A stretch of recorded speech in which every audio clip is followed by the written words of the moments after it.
Hey, good morning everybody. This is Genshin 778. Please like, comment, subscribe, hit the bell, comment today. Today, I'm playing Genshin Impact, the game I've been playing. We got new updates and new characters. So, let's get the night and hit the bell, Farewell!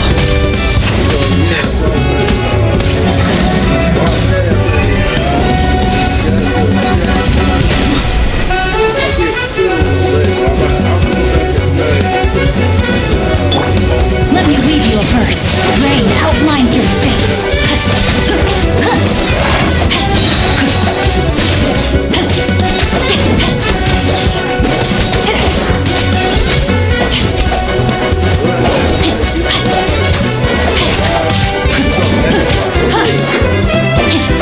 Witness the power of the wild. Know my sword. Time to act.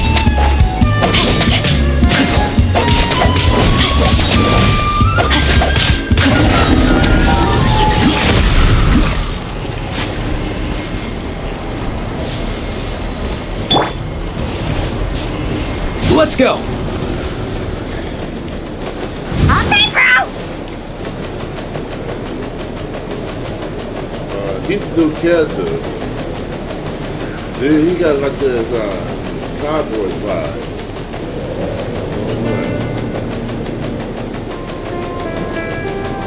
Yeah. Gotta be careful.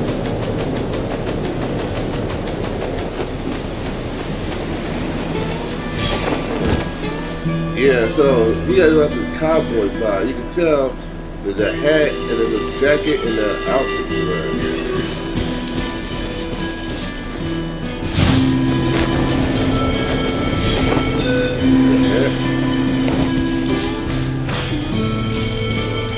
He's a big type too.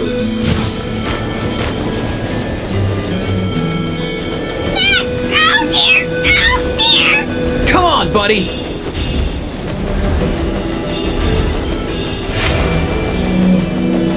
Drop the plane.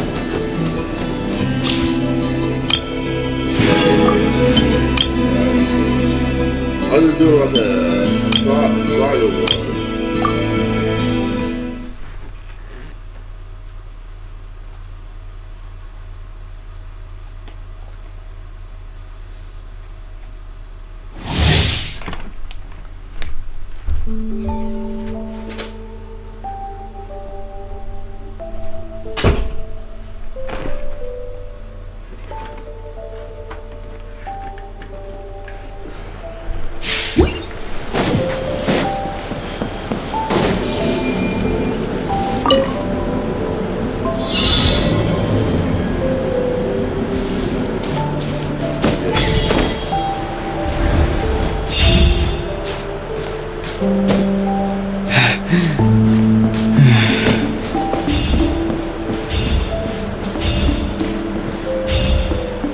I was going to be like collecting dwarves.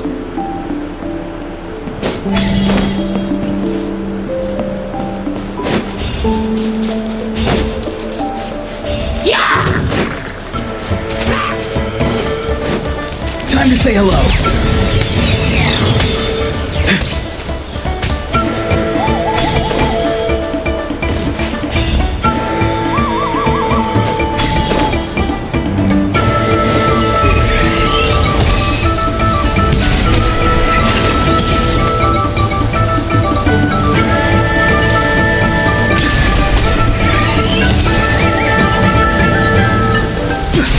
They said it was like,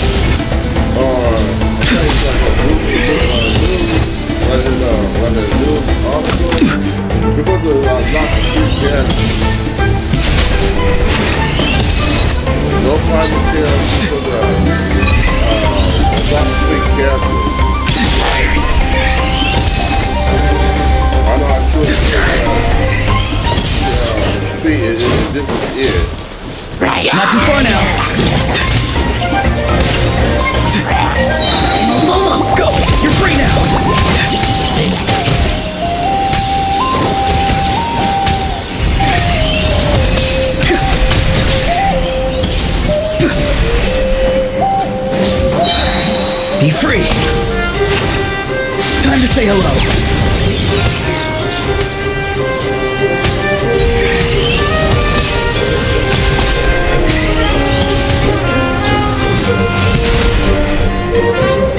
Farewell. Animal hypostasis emulation.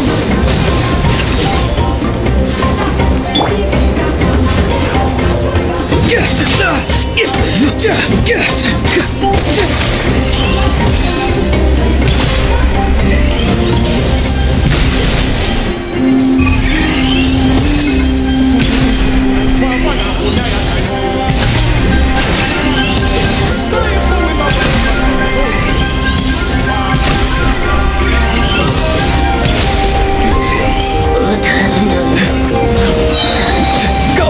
You're free now!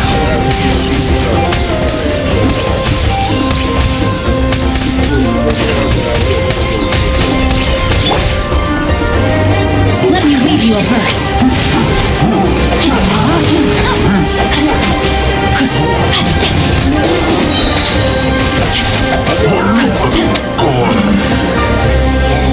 Body and mind.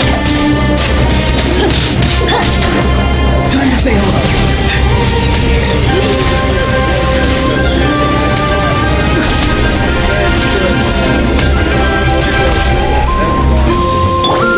Rain cutter. Rain outlines your fate.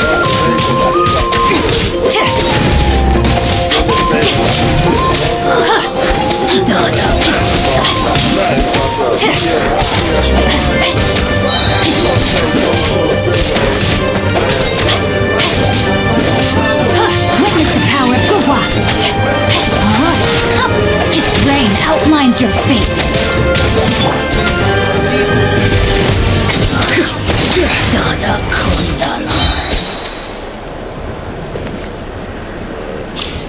He's done.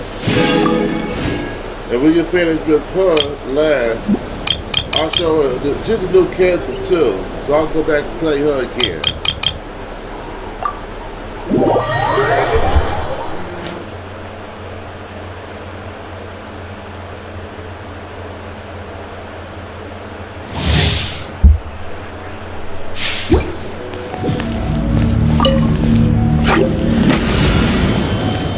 He's flying. Stars, shine for me.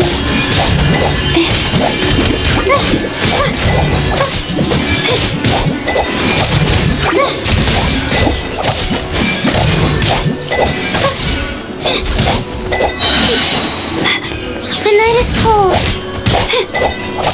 Cold, mine to command.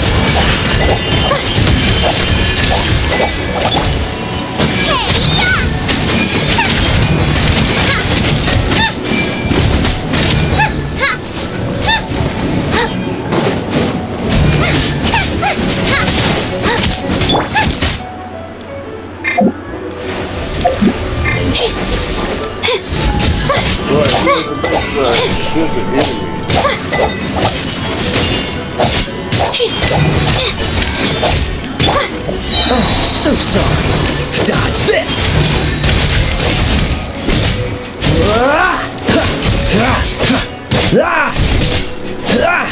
You are not welcome here. Don't be scared. That's against the rules. Not now.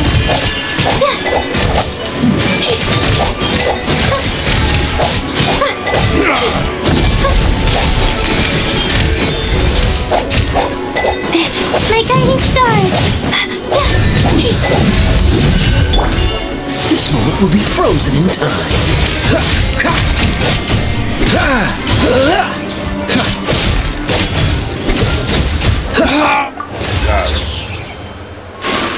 Alright. Now, time to show y'all the new character.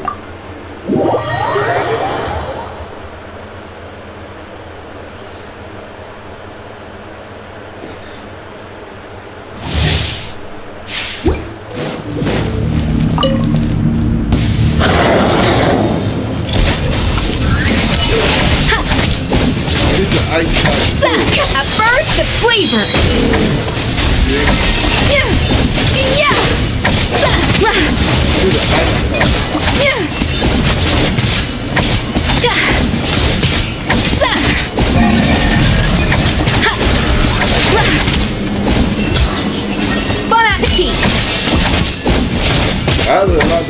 experience with like Yeah.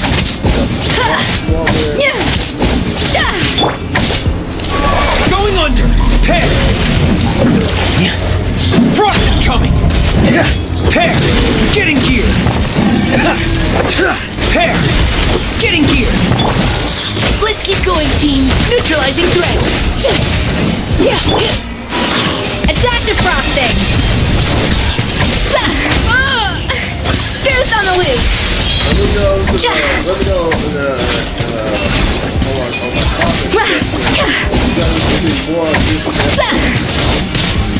Off to the freezer. A burst of flavor.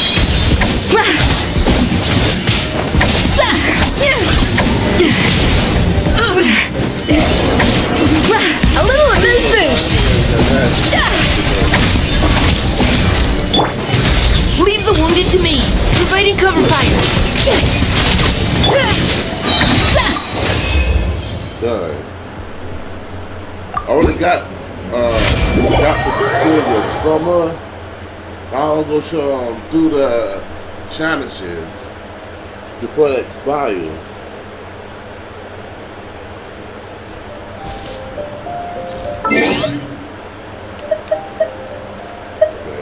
Fix.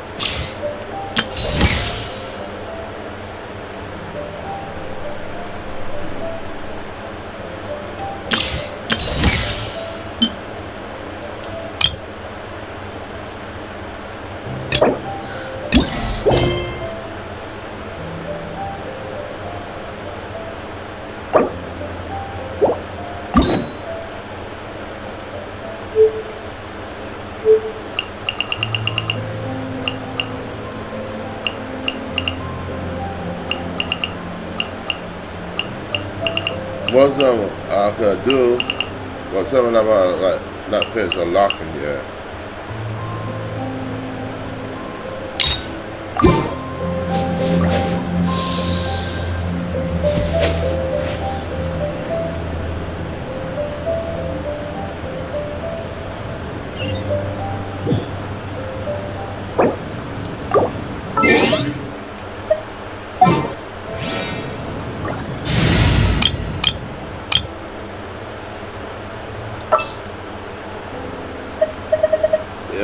Some of them level 40s, some of them still level 1s. So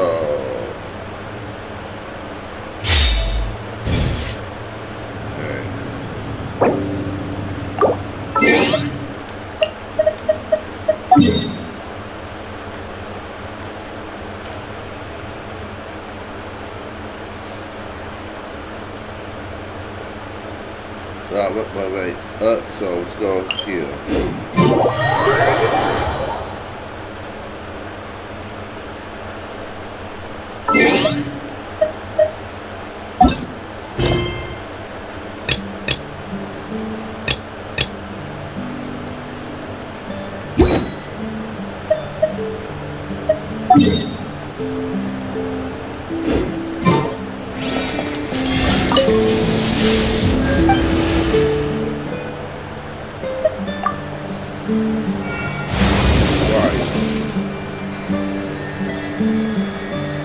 That's what I like about this character. You gotta change the character like abilities. That's what I like about this guy. But all that said, you can do like Hong Kong Starville and some Hong Kong Starville and Running with Base on Xbox. But PS5 already got theirs.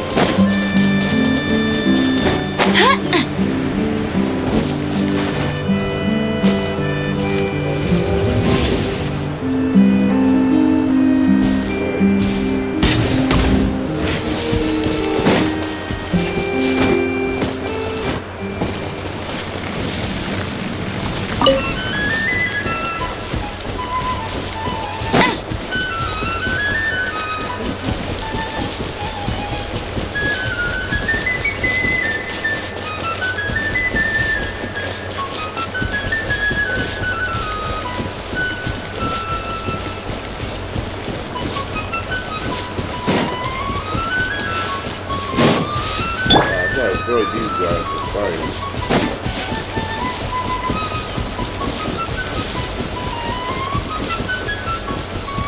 What was that locked here? I think I got a key. Damn. I gotta find it, though. That's what's fine.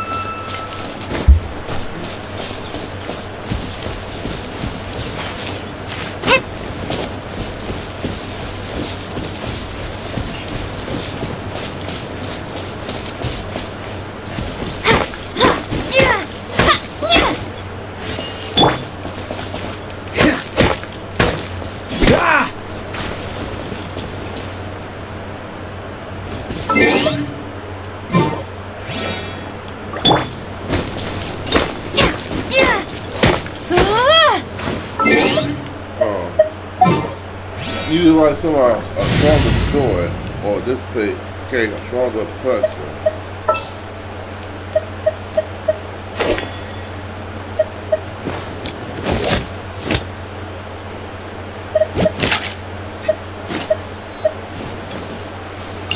Oh, how exciting!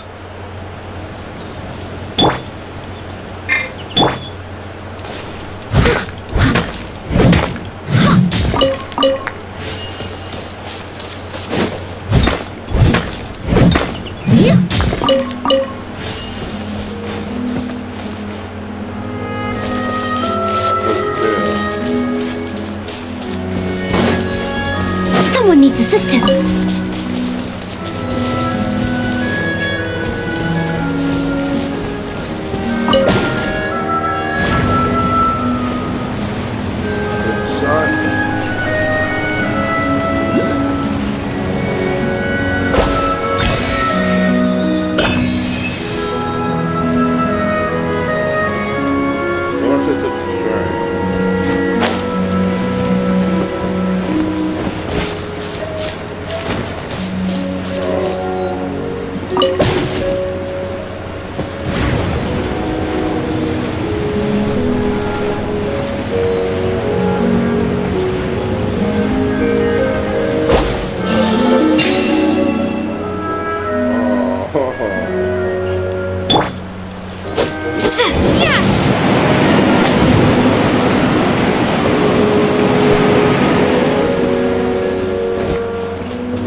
Yep.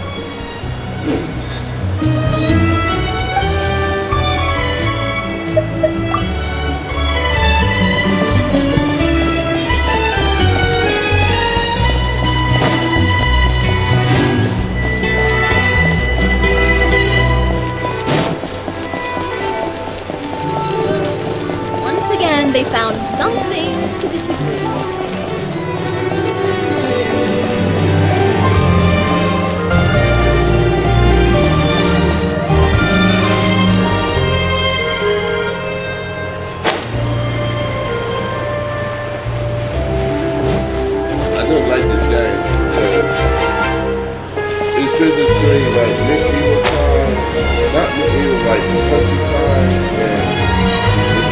more advanced.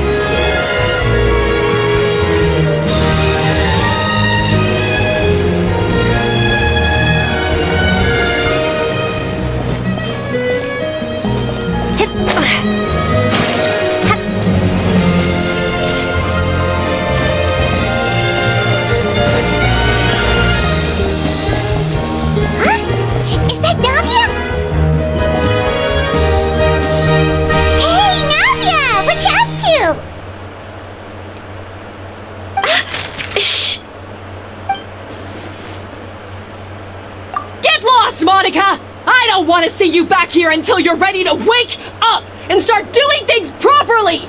Right now, you're a disgrace to my kitchen and to the Hotel de Boer name! It was an accident.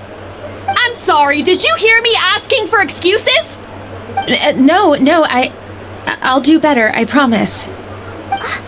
Why is she so aggressive? She won't even listen to what the poor girl has to say! Oh, hey, cut her some slack! You gotta at least hear her out! Wait! Huh? Who do you think you are telling me... wait a sec. Navia? So, you're bringing backup now. Suit yourself! You're still wasting your time!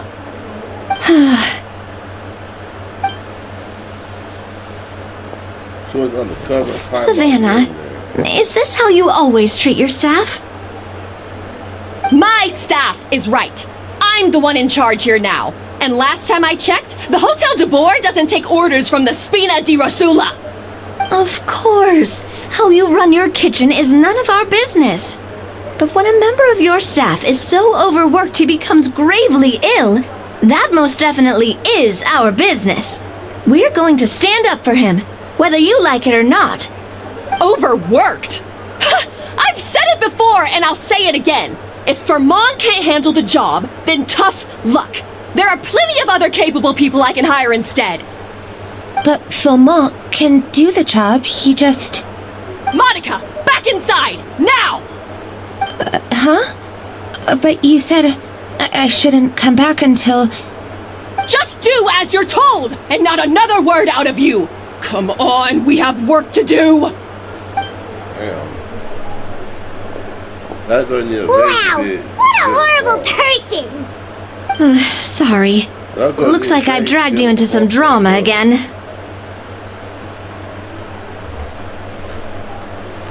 Her name is Savannah. She's the new head chef at Hotel de Boer.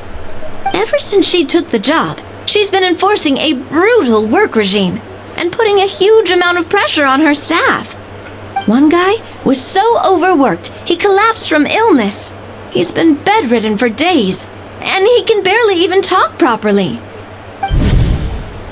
I'm sorry. I'm sorry. It's all my fault. I don't deserve to be a chef.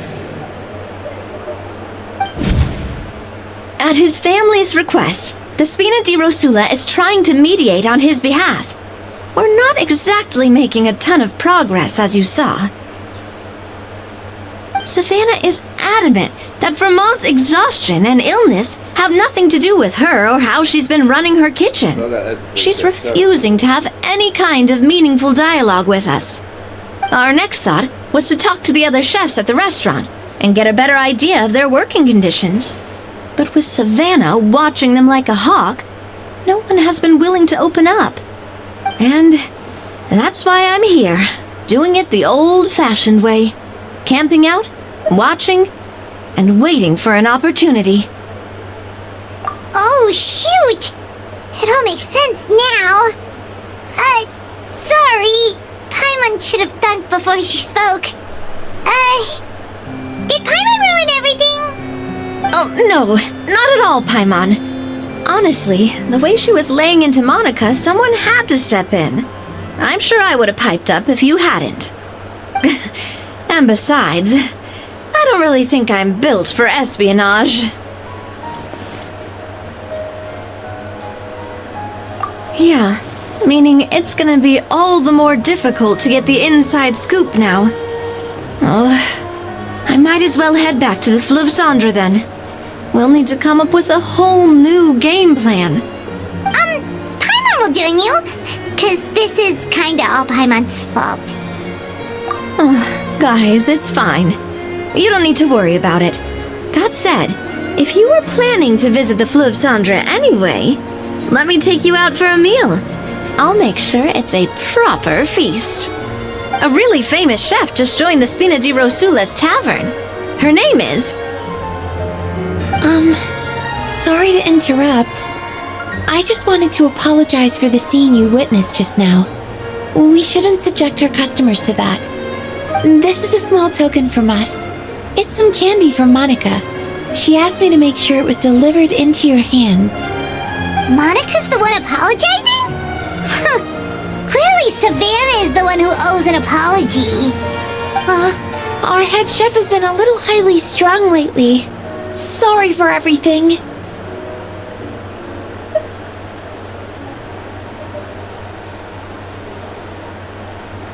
Alright.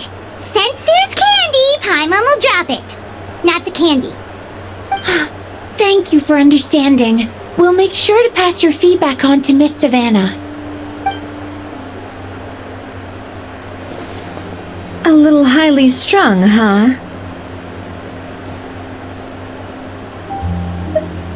Paimon doesn't get it. How did someone like her even become head chef? Well, according to Fermat's family, she hasn't always been like this. But that's a story for another time. Let's try this candy. Oh, Paimon totally gets it. Come on, dig in! Huh? Hold on, there's something written on the wrapper. Find Escoffier?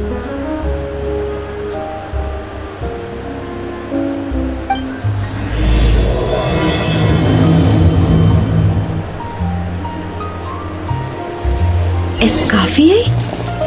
Could this mean... Huh? You know that name, Nadia? Yeah. Let's stick to the plan and go back to the Fleuve Cendre for now. That's where we'll find Escoffier anyway.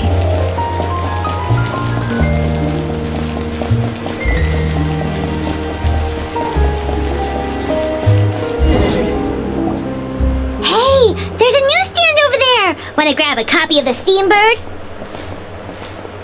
We know our Fontini and friends love a little drama. There's no way they let their readers down. Isn't that Charlotte?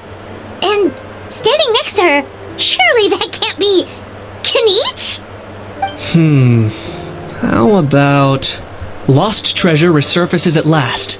Behold the beauty of the Remurian teacup.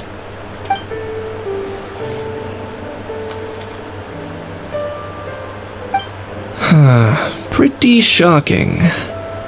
But it still feels like it's missing something. Ah, got it. Udex gravely wounded in shocking stabbing. Set to miss cross-border smuggling trial.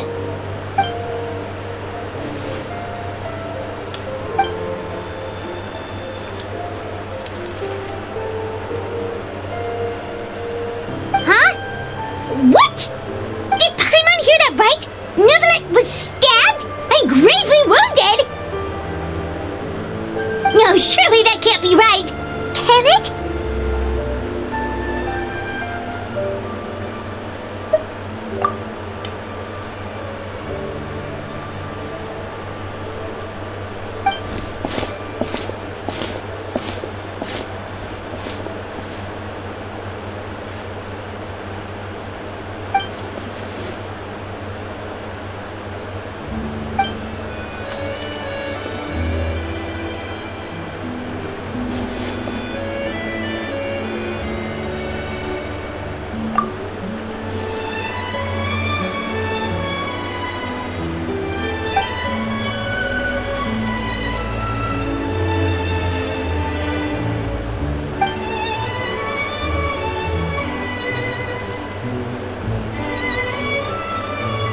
Hey there, you two.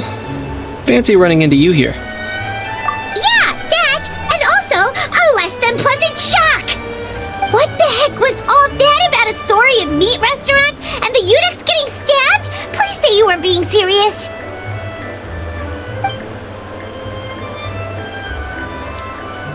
trading tabloid headlines? Yeah. Charlotte and I were having a little contest to see who could find the most ridiculous fake news stories. Either I got lucky, or I have a knack for honing in on the most outrageous material.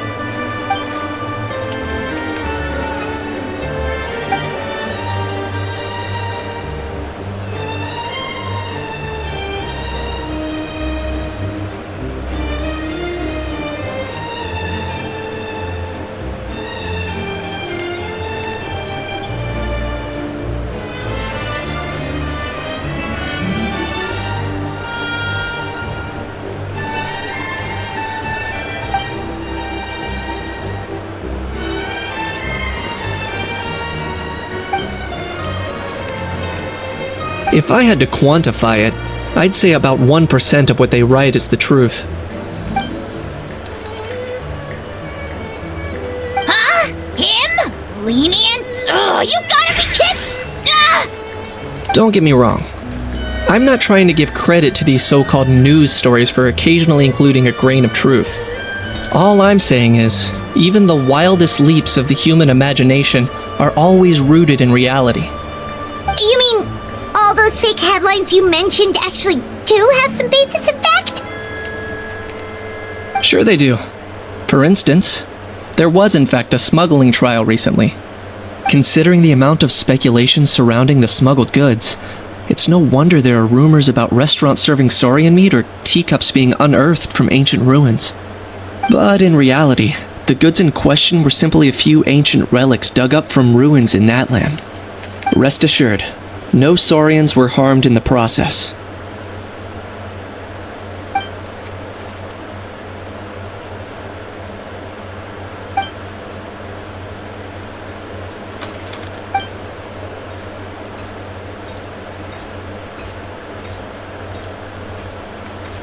Oh, okay! Paimon was so busy freaking out about those headlines that she totally forgot to ask why you're here in Fontaine, Kenichi.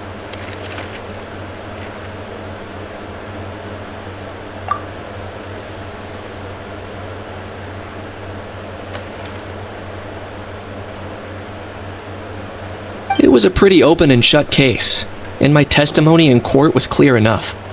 But I'm guessing, Mademoiselle Charlotte, that you're less interested in the case than you are in trying to uncover some news stories about Natlan.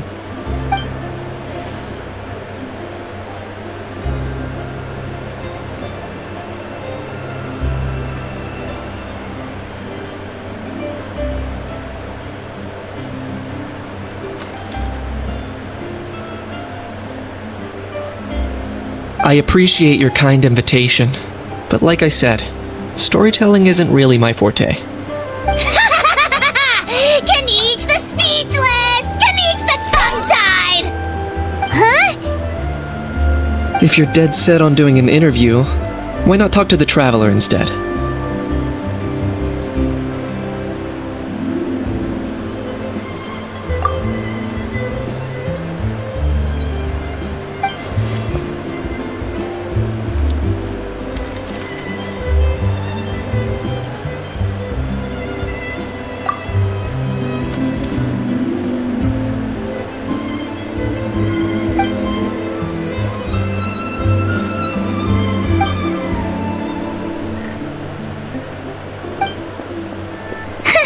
Charlotte never stops, does she?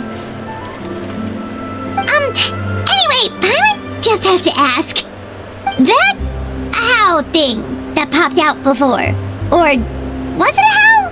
It kind of looked like a howl, but at the same time... Oh, that thing. Yeah, that was a howl. Huh? What's up with him? Like, he's still noisy, but he's way quieter than before. It's like he's trying to hide or something. Could be. Not acclimatizing? Aw, poor almighty Dragon Lord is not feeling well. Too bad he can't come out to argue back. What do you mean?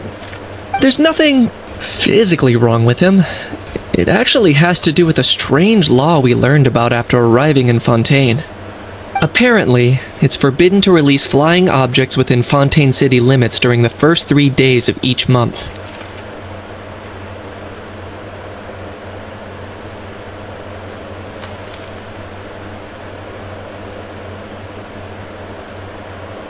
Paimon sure does! Paimon's been down this road before. There's an easy solution. As long as Kaniche holds onto a house tail, he'll be considered an almighty Dragon Lord balloon, not a flying almighty Dragon Lord. Not gonna lie, I was considering that. But Ahau wasn't too thrilled with the idea of huffing and puffing away in the form of a mini helium balloon. That said, it's pretty annoying how he keeps randomly popping up all of a sudden. Anyway, this morning I saw a notice outside the Palais Mermonia about an event that's set to take place outside the city soon. Something to do with filmmaking. I hear that's all the rage here. I was planning to stay here and do some exploring for a few extra days anyway, so I think I'll go check it out. It'll be a good chance to let that noisy helium balloon out. He might even learn a thing or two. If you're free, why don't you come along?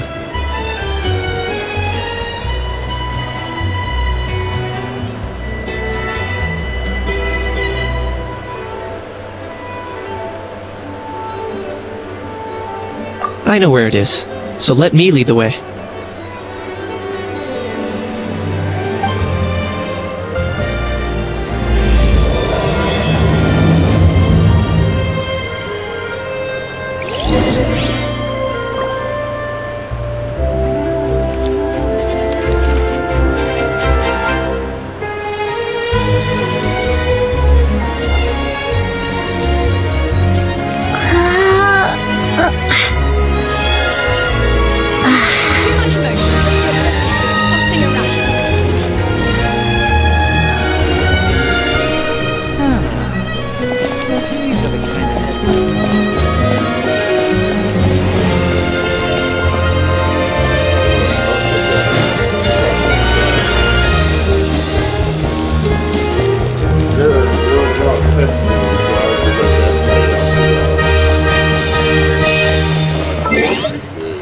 I was talking about earlier. I got 15 days. I don't know if you get that locked to fulfill or not. I think you can.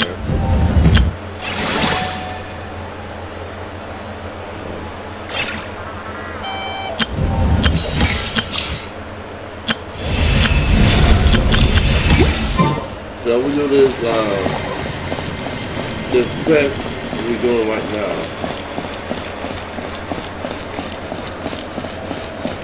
They got robots. This is probably like steampunk.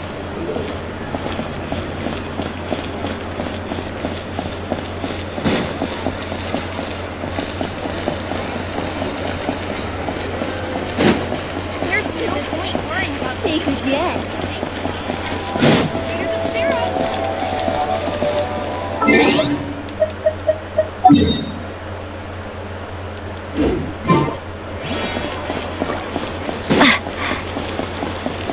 No way!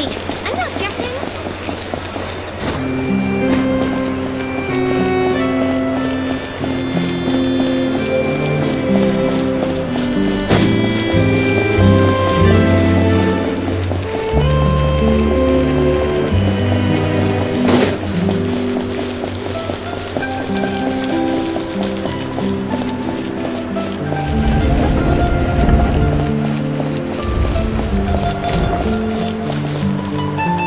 Let's keep it.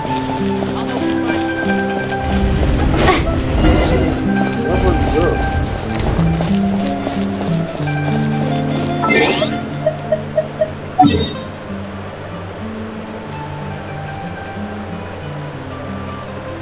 I can tell that's like up or down.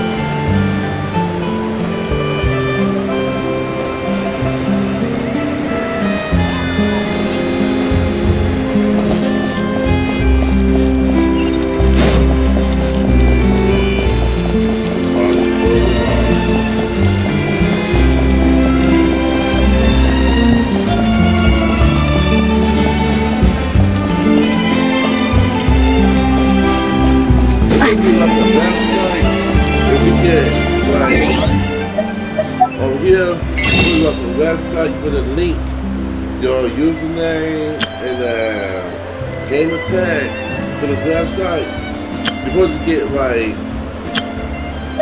a discount on these crystals. Say if I would go for the $49 one, it might put a knock off the price a little bit. I haven't seen it, but I don't know if that's shit or not. But some websites about like games like this, you have to be like real careful like hackers.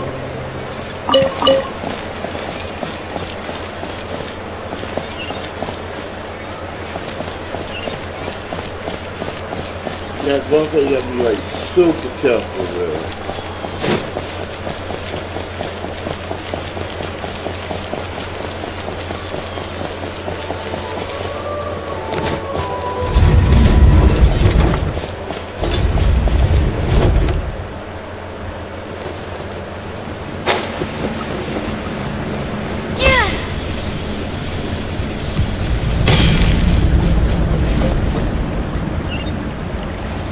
Underground sewer.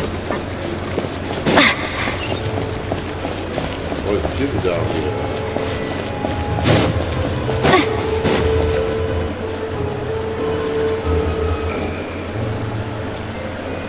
I gotta activate that too. So, who is this Escoffier anyway? Well, for starters, she used to be the head chef at the Hotel de Bourg, before Savannah. She recreated the legendary Gâteau de Bourg and restored the restaurant back to its former glory.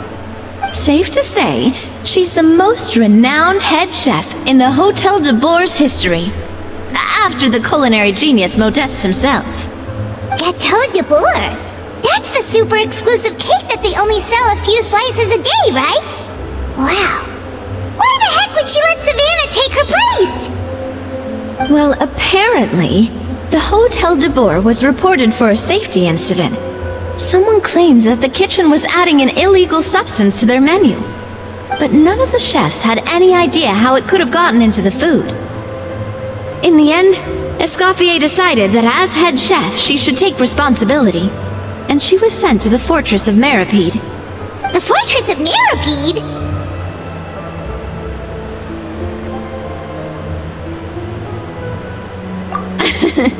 Well, you're right. The quantity of the substance they found was fairly minimal. Even the guards believed the whole thing was probably just an accident. Escoffier didn't have to stay in the fortress for long, but still, by the time she returned, the role of head chef had already passed to Savannah. So that's what happened.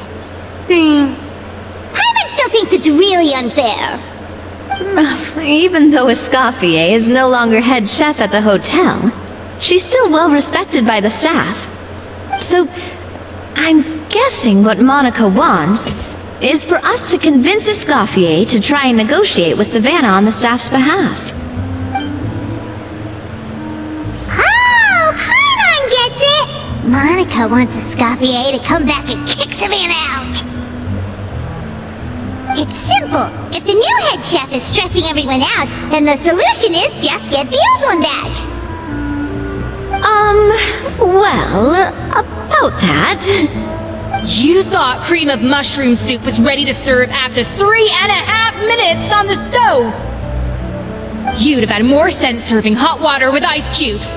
At least then you wouldn't have wasted all this perfectly good cream and mushroom! What do you say, Hilaire? I'm sorry, Cream. I'm sorry, Mushroom.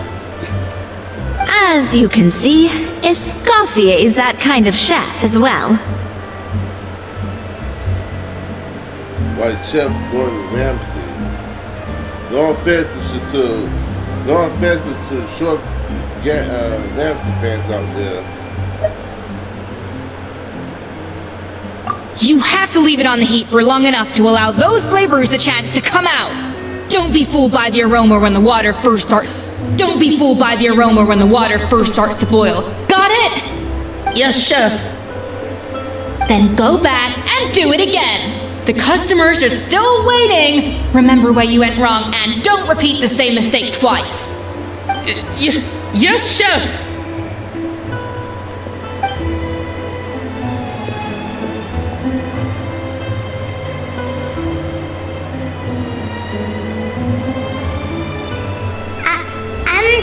Excuse us, Waiting to be served? Sorry, we're pretty busy. I'm afraid you have to join the line. Oh, no, we're not here to eat. So you're not paying customers? Then I'm afraid the wait will be even longer. It's hard to talk to Escoffier when she's in the zone. Let's take a seat. We can catch up while we wait.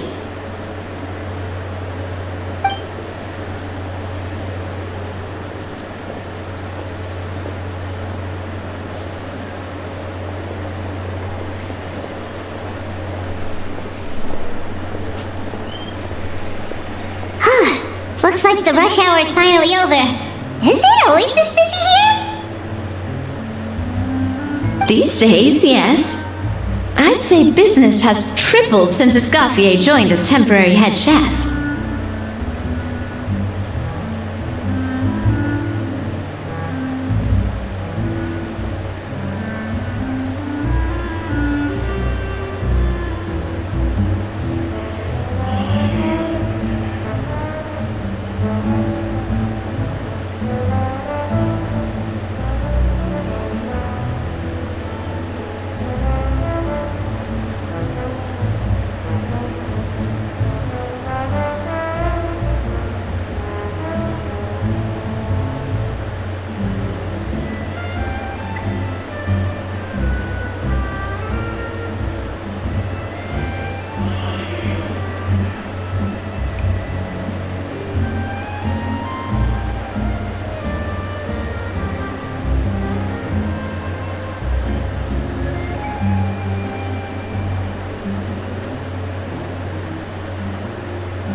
Well, in her words, the Hotel de Boer doesn't need her anymore.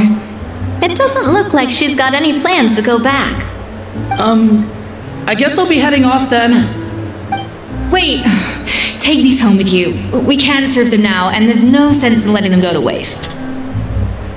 Oh, thank you, Chef. For what? Like I said, I just don't want them going to waste. Oh, and tell Fiamma to get well soon, so you're not running yourself ragged every single shift.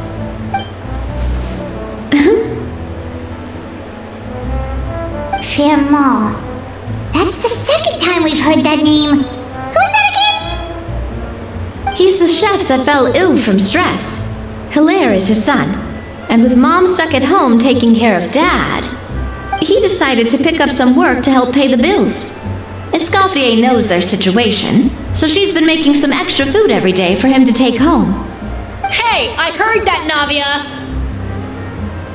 I've told you before, no one's making extra food. Hilaire is making blunders in the kitchen, and I can't serve his failed dishes, so he might as well take them home. Yeah, failed dishes that just so happen to be nutritionally complete every single time. So, you two must be the world-famous traveler and her companion, Paimon, yes? Is there something I can help you with? Oh, so you know us already. We'll skip the introduction then. We're here to talk about Savannah.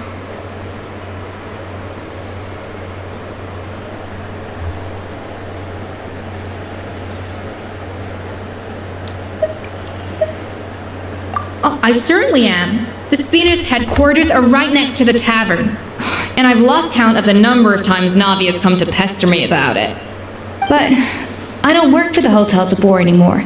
And being ex-head chef doesn't give me the right to interfere with that business. Besides, I'm the one who persuaded Savannah to take the job in the first place. What? Well, she was a much gentler person back then. A little timid, even. She wasn't at all confident that she was the right fit for the role. That's hard to believe.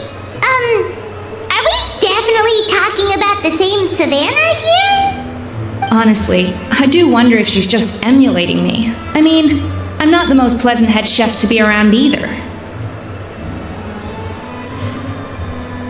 Anyway, suffice to say that given the history between us, it'll be tricky for me to tell her she's doing her job wrong without coming across like a huge hypocrite. Fiamma and the others probably think that Savannah gets it all from me. I wouldn't be so sure about that, Escoffier. Look at this note we got from Monica. She mentioned me. Whatever shortcomings you feel you have, it looks like Monica still trusts you. As for the others, well, how can you know what they think unless you ask them? Monica. Plus, it's not like we're asking you to storm in there and raise hell. We're only in the initial phase of our investigation. All we're trying to do is get the other chefs to open up to us. Oh, Monica. Oh, Monica! Escoffier? I can't believe her! Powdered sugar is supposed to be applied sparingly. Look at all that on the wrapper. It's thicker than the sole of my shoe. Unbelievable! I won't stand for this. She has to learn. Come on, we're going. Wait, so now she's, Let's go catch up to her. We don't want to keep her waiting.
There's a quick one I have to go right here.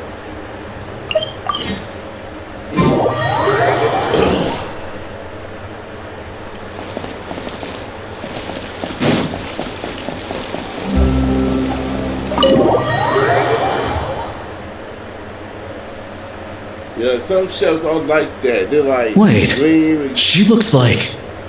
Is that Escoffier?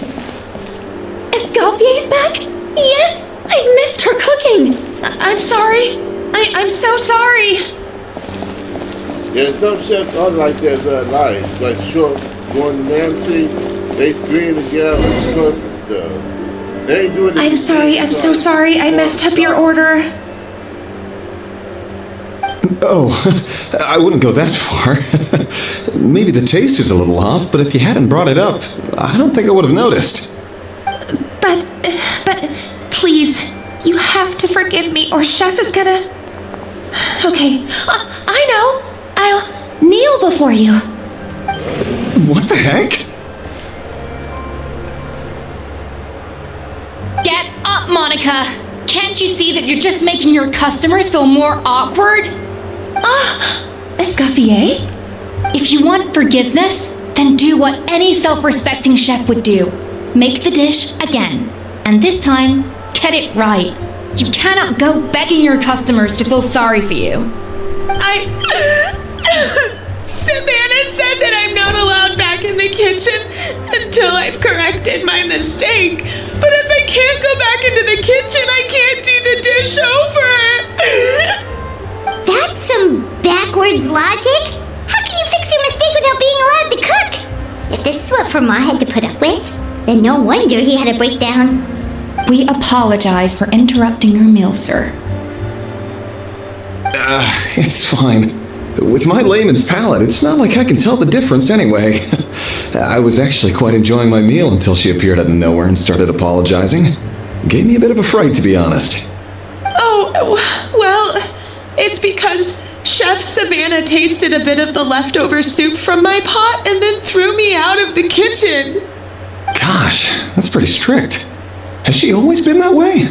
I don't recall things being like this when Escoffier was head chef here. I gotta say, you're all looking a little worse for wear these days. I mean, Escoffier was strict too, but I think the difference is that her criticism was more constructive, so you knew what you did wrong and how to improve, and we all knew that it came from a good place. Chef Escoffier was hard on us because she truly wanted us to reach her level. But these days, whenever we make a mistake, we just get told to wake up, get your head in the game, or just do it again. And it's only gotten worse since word got out that Chef Escoffier had started working again in the Fleuve Cendre. Monica, you don't need to call me chef. I'm not the boss here anymore. Yeah, but through no fault of your own, what happened back then, that wasn't on you, and all of us know that. That banquet was a huge event, and so many staff were involved every step of the way. With so many moving parts, there's no way of knowing how that Lumiline ended up in the food we served. Lumiline? What's that? A new drug from the Fontaine Research Institute, produced from an extract of the Lumitoile. Apparently it sharpens the senses, so they used it to treat people with impaired responses to stimuli. Oh, yeah, I've heard about that. They found out you can use it as a flavor enhancer since it stimulates the taste buds. Makes things pretty addictive. They also found that overuse can have mood-altering effects, and even lead to nerve damage. So it quickly ended up on the guards' list of controlled substances. Unfortunately, however, some food products containing the additive had already made it to the market by the time the guards banned it from the restaurant industry. Everyone knows that in all likelihood, someone probably just purchased a batch of contaminated ingredients by mistake. But you took all the blame. We all know why. We just didn't want to see this turn into a place where tensions are constantly running high, because everyone's suspicious of each other all the time. And now look at you, a fry chef in the Fleuve Cendre. What are you trying to say? Sure, the Spina's Tavern is no Hotel de Boer, but come on, it's not that bad, is it? Oh, the Fleuve Sandra, you say? Great. That's where I'm dining from now on. Monica, I'm very happy with my current job. And there's no changing the past. We just have to let bygones be bygones. Besides, at the end of the day, I was the head chef, regardless of whose mistake it was. Ultimately, the responsibility lay with me. If only Savannah was half the boss you were. I'm sorry? Do you have a problem with my conduct as head chef? No, chef. So, you do remember who's boss? Escoffier? I thought you'd left this place for good. What are you doing back here? What happened to you, Savannah? Why are you acting like this? When I turned this place over to you, You made me the head chef and gave up your right to tell me how to do my job. You're not the boss here anymore, so stop acting like you own the place. Whoa. Sounds like someone has a chip on her shoulder. Oh, Savannah! My God, have you grown a temper since I last saw you? Have you put even half the amount of energy into improving your cooking skills, or are you still using the Bluey Lotus as an off-brand markup, thinking no one can tell the difference? That's none of your business! What happened to not storming in and raising hell? Ho ho! I was not expecting to see something this spicy as soon as Escoffier returned. Huh? Fanation? Aye, miladies. Might I make a humble suggestion? Given that we have ourselves a tête-à-tête between chefs at the Hôtel de Bord, I dare say it would be de rigueur to settle this the traditional way. The traditional way? That can only mean one thing. That's right. I'm talking, of course, about the tradition established by Modeste himself. The cooking contest! According to legend, the founders of Hôtel de Bord, Modeste and Savelli, used this method to resolve all of their disputes. Everything from petty arguments over next week's menu to disagreements over the strategic direction of the restaurant. The cooking contest would decide who had the final say. It sounds like they had a lot of free time on their hands. Ah, well, it might sound that way to us. But in fact, the cooking contest played an enormous role in motivating chefs to hone their skills, reaching new heights of excellence in the culinary arts. And indeed, the reintroduction of this institution in recent years has surely been instrumental in transforming the Hôtel de Bord into the top-ranking restaurant in Fontaine. Reintroduction? Someone brought it back? Who? What say you, Escoffier? Surely you of all people won't back down from this challenge. It was you who put the rule in place after all.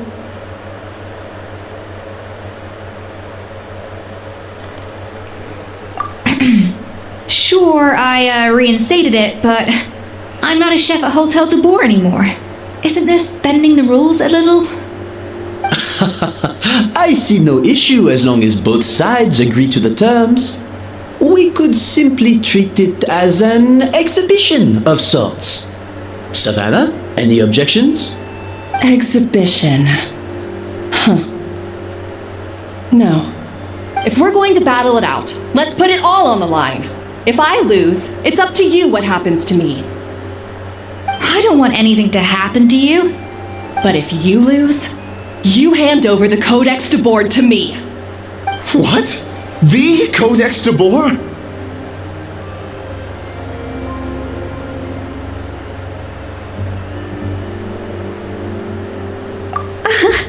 Only the legendary handbook written by the original head chef Modeste. It contains all his secret recipes, including Gâteau de Bord.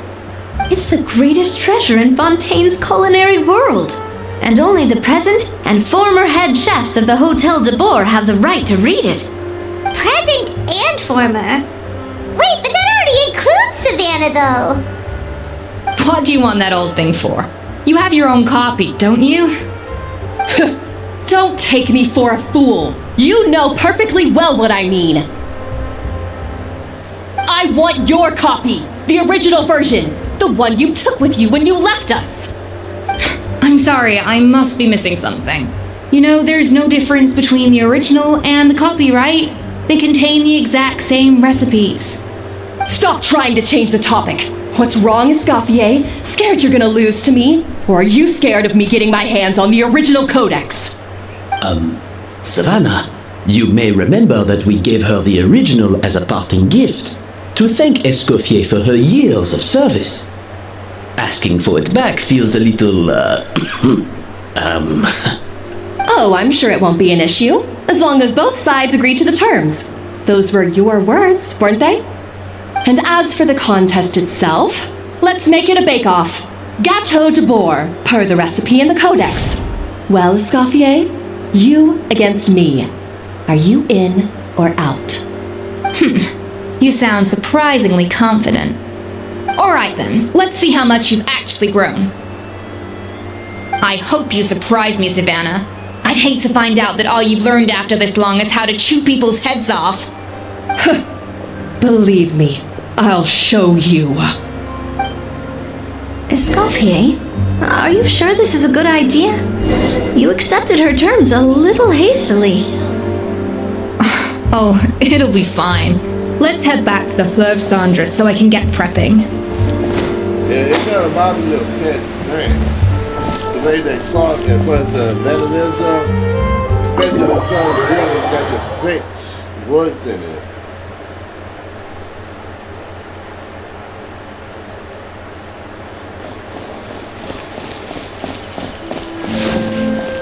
This is a game kind of remind you of. I do like this game, especially got the different cultures, different countries. Like if you go to Cuba, the outfits are like more like a Japanese clothing.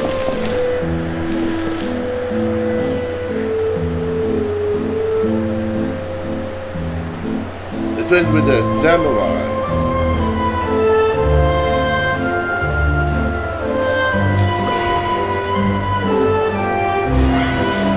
Investing too much emotion puts you at risk of doing something irrational.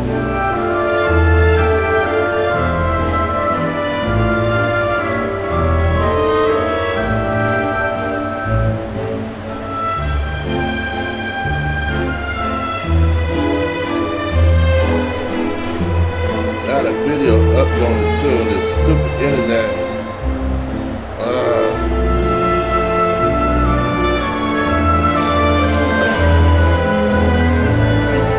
Investing too much emotion puts you at risk of doing something irrational.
Teleport myself.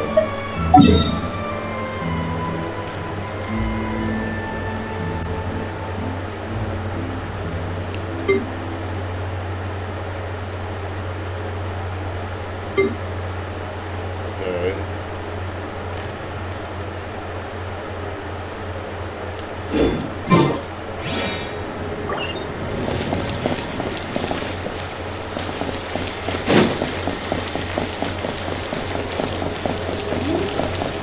Can't teleport myself, but I know where I'm going though.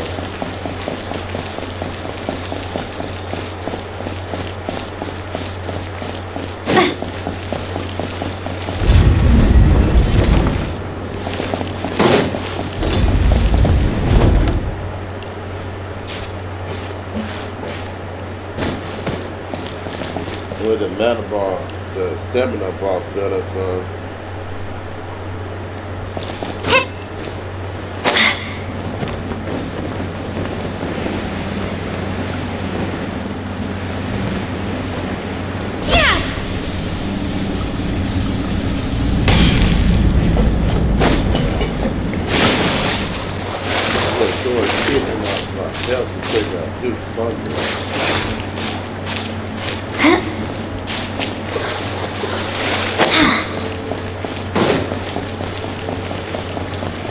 Well, these are not all combat, so no fighting bar, just a cookout.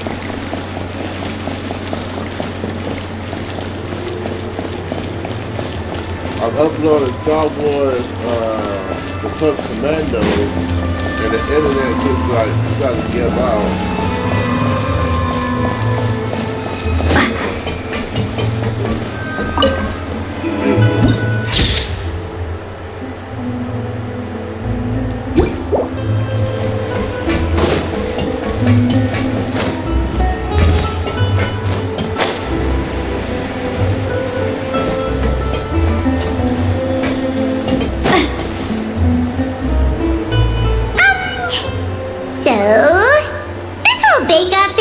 Came out of nowhere. Was it really sensible to just go along with it? Well, I got a sense that she's holding something back. But we chefs always express ourselves in our cooking. So if she won't talk, this might be the best way to find out what's really going on with her. Huh? Holding back? Sure didn't sound that way to Paimon. Escoffier only picked up on it because she's the same way. Always closed off. Never letting you know what she really thinks. That's patently false, at least where your macarons are concerned. I've been nothing but truthful with you about the disgraceful amount of sugar you use. Okay, that's one case where you can keep your thoughts to yourself. Oh, that?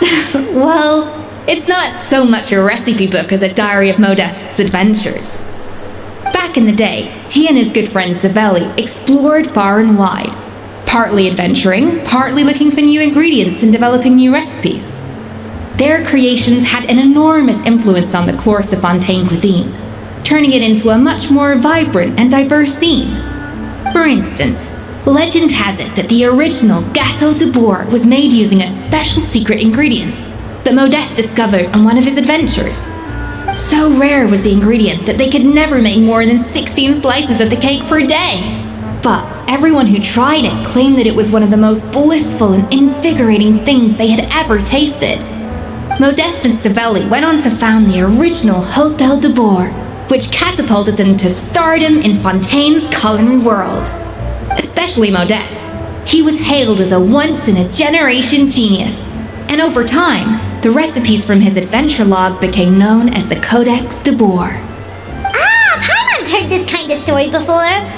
Armed with the Codex, the Hôtel de Bourg took its rightful place as the finest restaurant in the land, serving those recipes for centuries to come. Something like that? What? No, of course not! Cooking is a constantly evolving art form.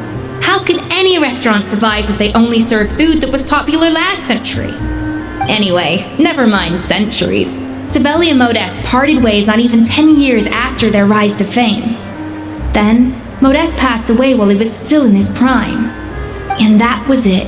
The end of the Hôtel de Bourg's heyday. It fell into decline, and for most of its history, it was just a nondescript place with a couple of cheap tables. It's only in recent decades that it started recovering. Even then, it still took numerous relocations and changes of management before we finally ended up with Vanigem and the restaurant we have today. Oh! So the Codex really isn't all that, then. Paimon figured it was like one of those mystical books they have in Liue's martial arts novels, where the main character learns all their secret powers from. Yes, well, that's fiction, and this is reality. You can't meet the tastes of modern diners by following some ancient recipes from a dusty old book. Case in point. Even the Gâteau de Bourg they sell now is actually Escoffier's reimagination. Wait, really?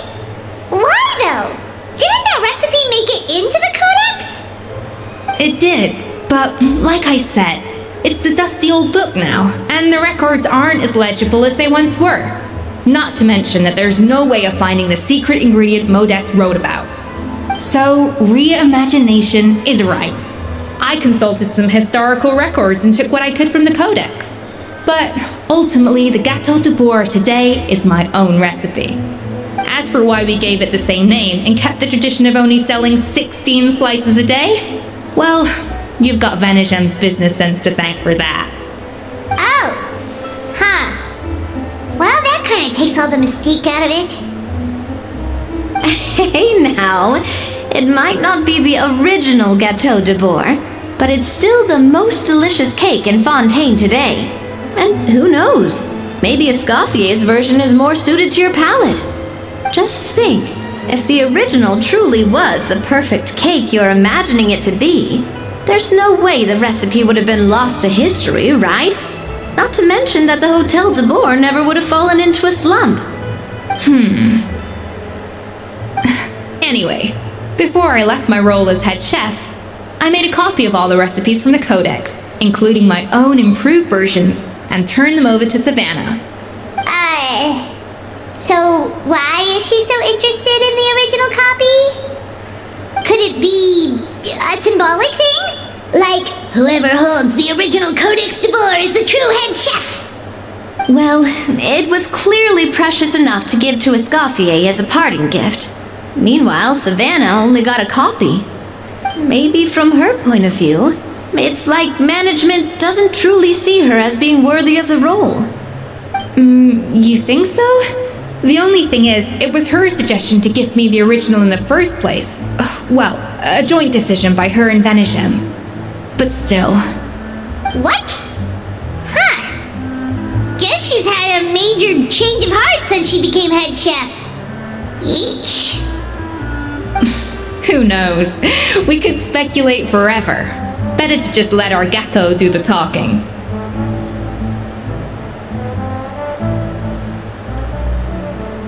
It means vesting her in this bake-off, and then getting her to explain herself, even if I have to beat it out of her with a spatula. However much she's changed since we worked together, I believe that she still has her chef's pride. And if she respects the art, she'll respect the outcome of our contest. Well, I'm confident that you and your spatula can get justice for Froment. All you need to do now is win the contest. But that should be a breeze for you. Let's not get too ahead of ourselves. Gâteau de Bourg is very complicated to make. Usually, it takes 3 chefs working in tandem to cover everything. Now, if I had to push it, I could probably do the work of 3 chefs myself. But I prefer to play it safe if I can find a couple of assistants in time. Well, that's easy. The 3 of us are veterans in the kitchen. You just need to pick 2 of us.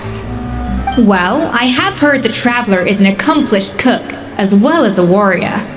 But be warned, I will hold you to exceptionally high standards. Think you're up to the task? Oh, count me in too.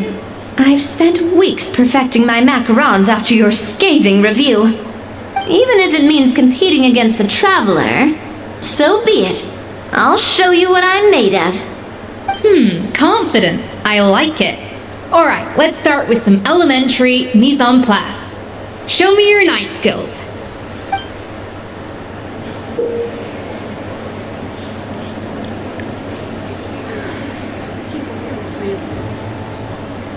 I've always called it chopping stuff up, not mise en place. But it's basically the same thing, right? Oh, Navia. The difference in your case is that mise en place is chopping stuff up without sending juices flying all over the kitchen.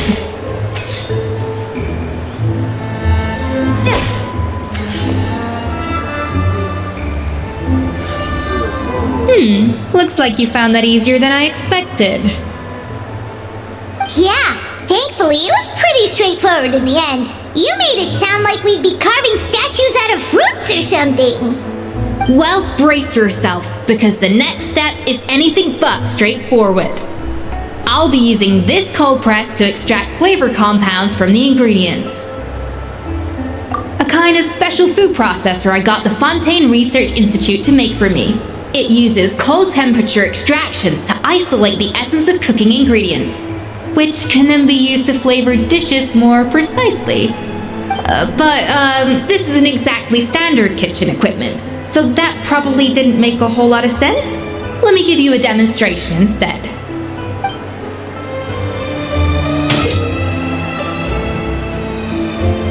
Custom-made equipment from the Fontaine Research Institute, huh? That's some pretty high-tech food prep.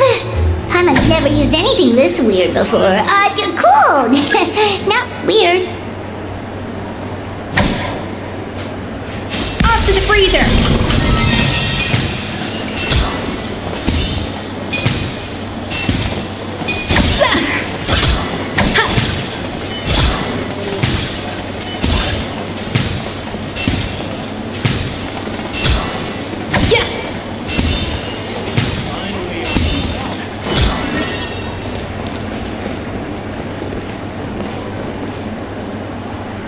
What would you do? Damn.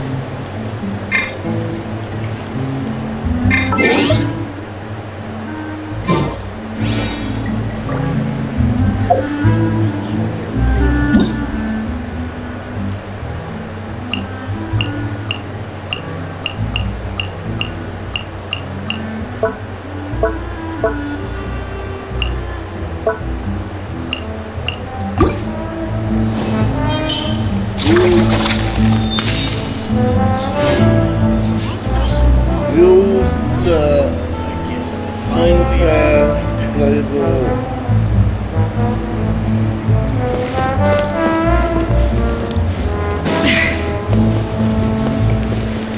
An inspired melange!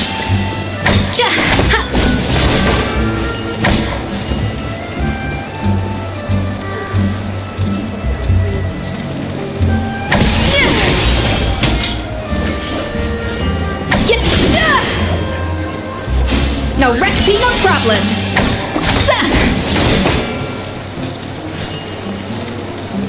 The device isn't cold enough yet.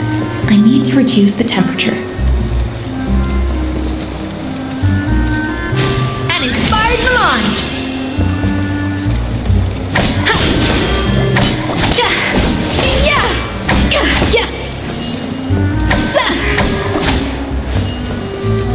No recipe, no problem.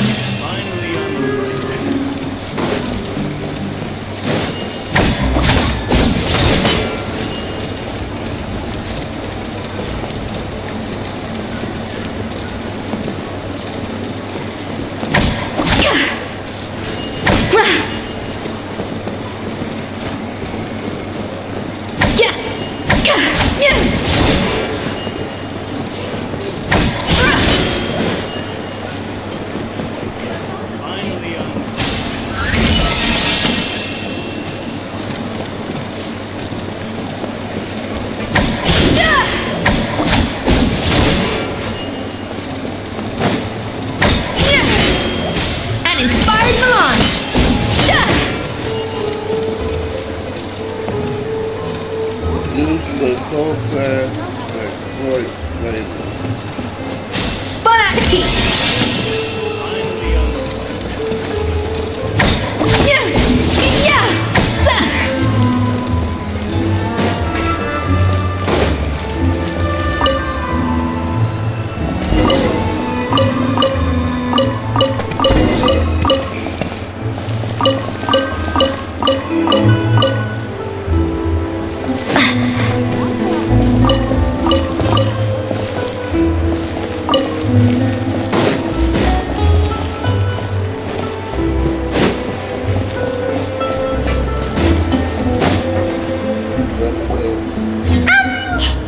Well, Escoffier only picked up on... Okay. Oh, that? Well, back in the day, for instance, so rare was the Modestance developed, especially Modeste. He was hailed as a once-in-a-generation genius. Paimon's heard this What? No, of course. Anyway, never mind centuries. And that was it. Even then, it still took... Oh! Yes, what? Case in point. Even the Gâteau de Bourg they sell now. Wait, really? it did. But like I said, it's a dusty old book now, and the records aren't as legible, so Rhea asked for why we gave it— Oh! Hey now, just think, if the original truly was— Anyway, before I left my role as head chef, I made a copy of all the recipes from the codex, including my own improved versions, and turned them over to Savannah. So why could it be? Well, it was maybe from her. What? Who knows? It means besting her in this bake-off. And then, however much she's changed since we— Well, let's not get too ahead of ourselves. Now, if I had to push it, I could probably do the work of 3— Well, that's easy. Well, I have heard the Traveler is an accomplished cook. oh, count me in, even if it means competing against the Confident. I like it. Alright, let's start with some elementary mise en place.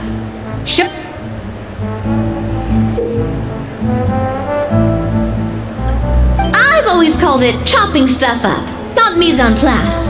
But it's basically the same thing, right? Oh, Navia. The difference in your case is that mise en place is chopping stuff up without sending juices flying all over the kitchen.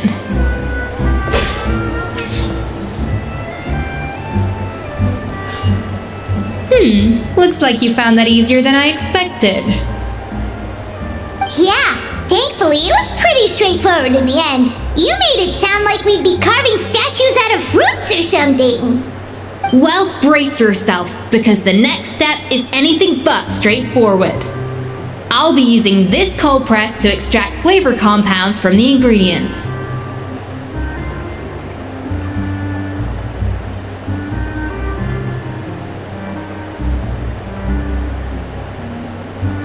A kind of special food processor I got the Fontaine Research Institute to make for me.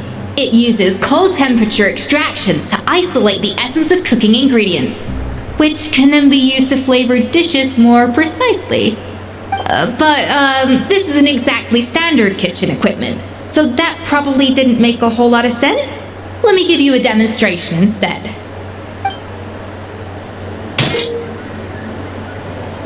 Custom-made equipment from the Fontaine Research Institute, huh? That's some pretty high-tech food prep. Paimon's never used anything this weird before. Cool! Not weird.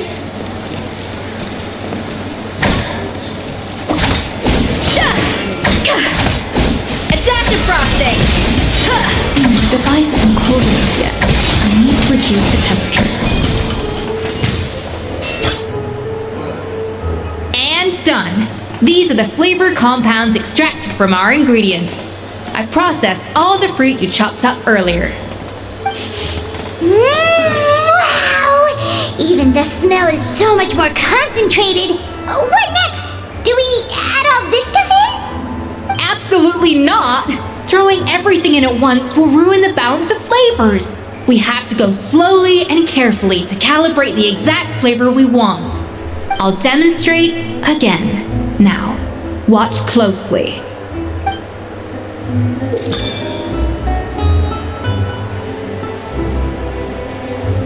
Slowly and carefully.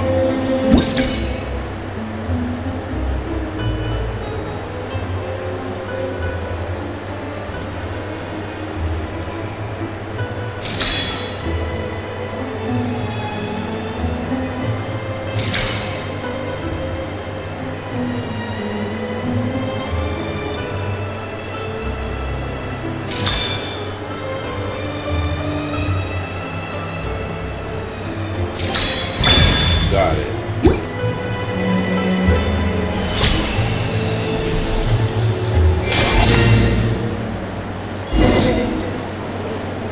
And voila! Now it's your turn.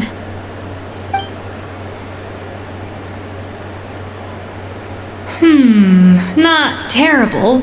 Considering this was everyone's first time blending flavor extracts, it could have been worse. But the Traveler's work was surprisingly good. Are you sure you've never done this before? You got almost perfect results on your first try. That goes without saying. Still, credit where credit's due. You did well. Alright, now for the part I've been looking forward to. I want each of you to cook something from the Hotel du Bois' current menu. I'll judge your submissions. That's right. The true test of your cooking skills is the finished product. It'll be good practice for the content.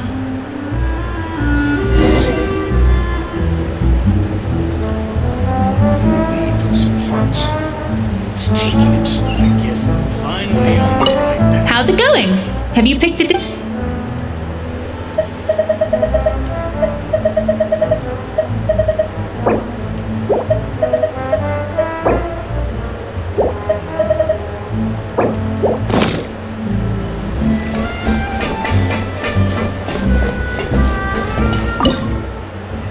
Okay, what is the dish I want to cook?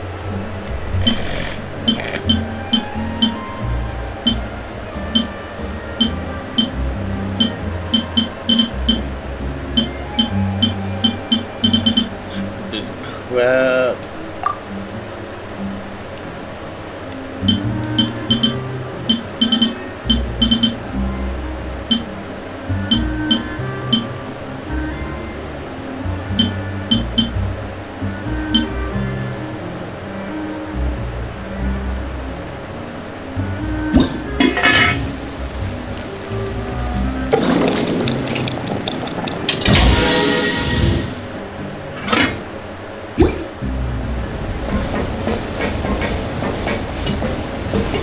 How's it going?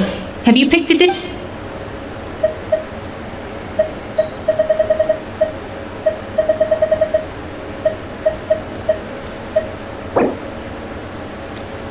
Oh, come on, Sizzly.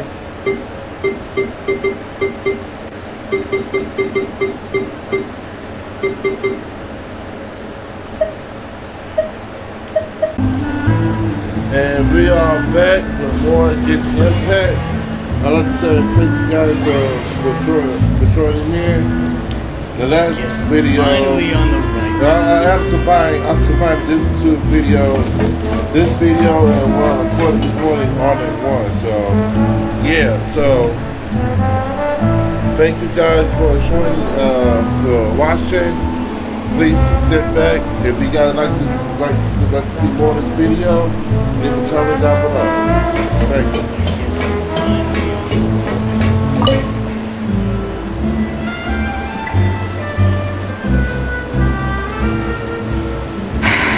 Why, Savannah? Why? Oh, nothing. I was just flicking through the original Codex de Boer. I wanted to see if there was anything I'm missing. Something I hadn't noticed before. That might explain why Savannah's so desperate to get her hands on it. But I can't find anything. It's just some hastily scribbled recipes in between diary entries from Modeste's adventuring phase. And most of it's not even legible anymore. The copy I gave her not only has all the recipes in full, but even includes my own private tips and notes from years of experience. Surely that's infinitely more useful. Yeah, maybe. Still, it's just we were. At least I always thought we were. She was a little shy, but meticulous with everything and everyone she dealt with. She made a few mistakes here and there, but she was quick to correct them whenever they were pointed out. And she was always striving to improve as a chef. Those qualities are why I recommended her to replace me as head chef. I never imagined for 1 second that she'd cause Fiamma and the other staff so much grief.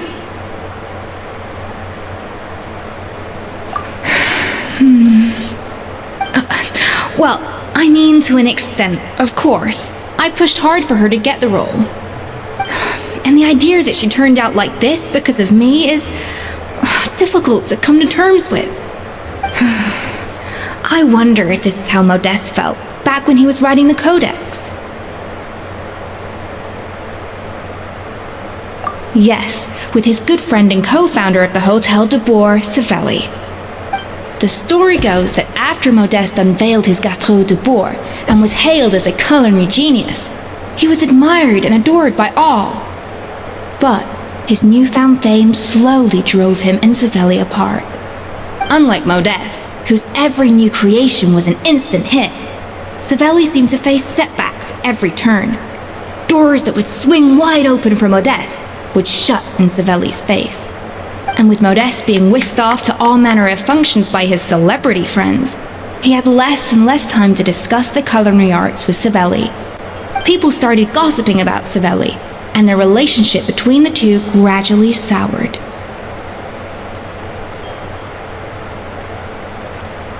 Everything came to an abrupt end when Modeste, still in the prime of his life and still hailed as a genius, suddenly died from an acute illness. And that was it. They neither had a decisive split nor got the chance to properly reconcile. Their story just came to an end. One rumor had it that Savelli actually killed Modeste out of jealousy, even as the latter was hoping to make amends. Unlikely. It's a popular theory, but there's no real basis for it. At least there are no records of Savelli ever being convicted of a crime. Still, beyond a point, there's no way of knowing what truly happened in the past. All we can do is try to make sure the present doesn't quite go as badly. And that's why I have to win this contest tomorrow. Then get the truth about everything that's been going on, even if it means cracking her open like a nut.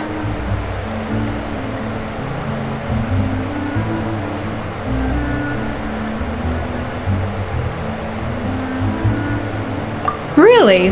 Well, I like the confidence. Don't let me down tomorrow, then. You better bring your A game.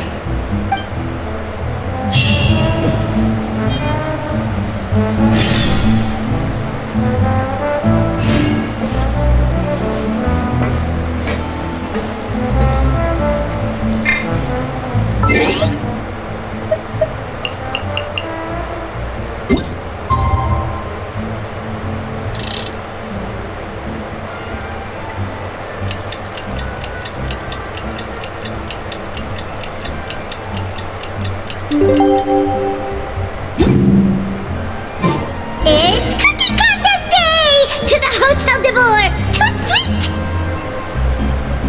Yeah, I don't know. It's, I apologize for that. It's much of my speech.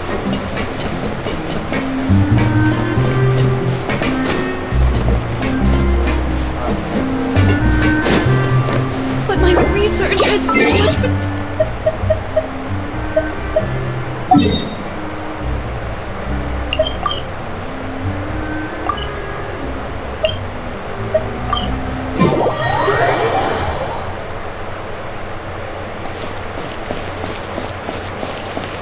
Did you hear the news? Escoffier's coming back for a cooking contest. Wait, seriously? Escoffier in a cooking contest? Now that I've got to see! I don't get it. Why would anyone in their right mind challenge her to a cooking contest? So here's what I'll do. I'm gonna combine this video and the video I made early in the morning into one. So I ain't gonna upload that now, I'll probably upload it tomorrow.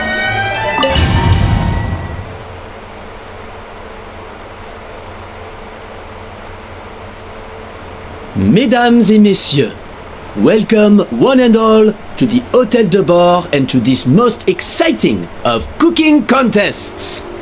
Savannah, I brought the original copy of the codex you asked for.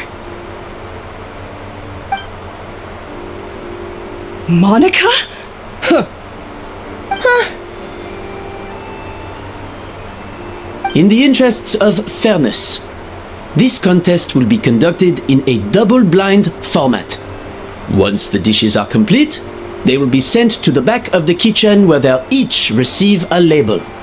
The labels will be placed out of sight underneath the plates, only to be revealed after the judges have sampled them and reached a final verdict.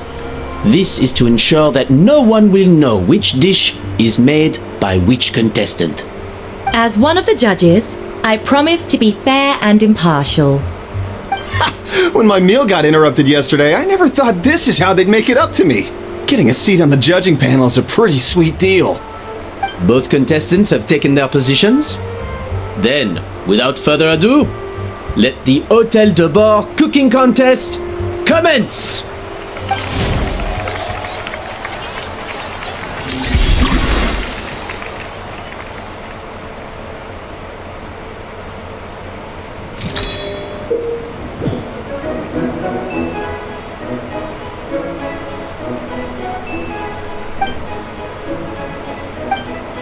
Monica, Traveler, it's even the best chef in the world can't flavor their food without prepping the flavoring, right?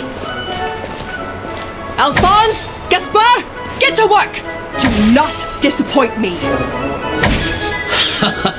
Looks like our two head chefs are raring to go.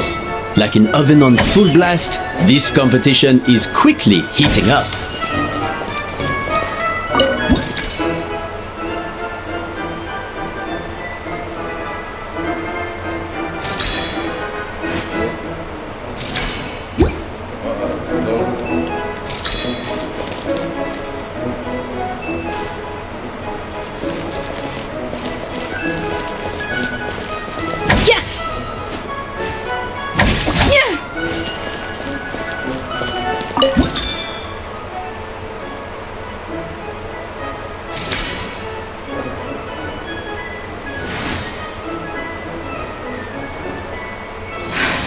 Stay calm, Escoffier. There has to be a way to balance the flavors. Just think.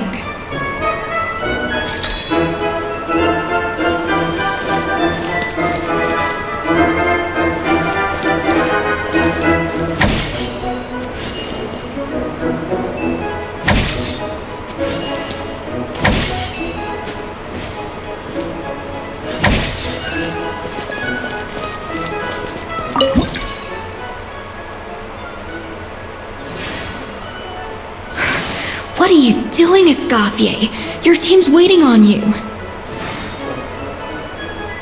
Yeah.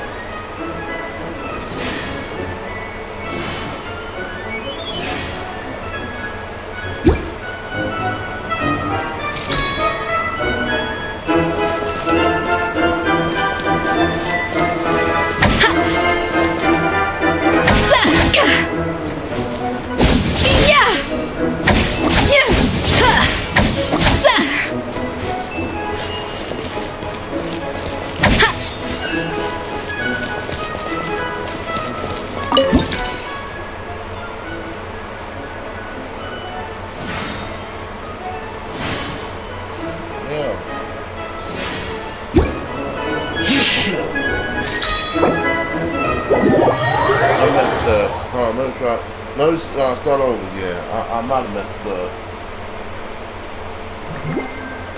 Did you hear the... I was like, balance the flavor. Mesdames et messieurs, well... Savannah, Monica? In the interests of fair, the labels will be placed out of sight underneath. As one of the judges... When my meal got interrupted yesterday, I never thought this is... Both contestants have taken their positions. Then, without further ado, let the Hôtel de Bord cooking contest commence!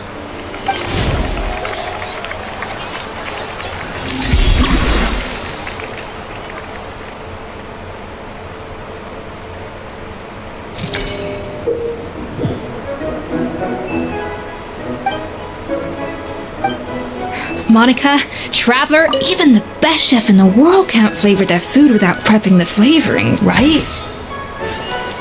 Alphonse! Gaspar! Get to work! Do not disappoint me! Looks like our two head chefs are raring to go. Like an oven on full blast, this competition is quickly heating. Fuck.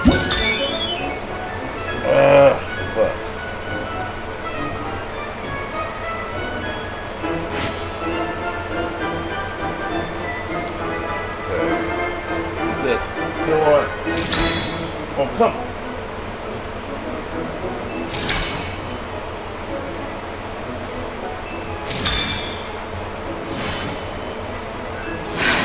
Stay calm, Escoffier. There has to be a way to balance the flavors. Just think.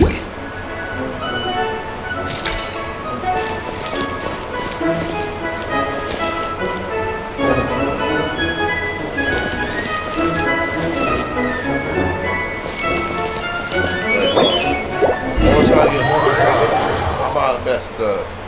I messed up on my part.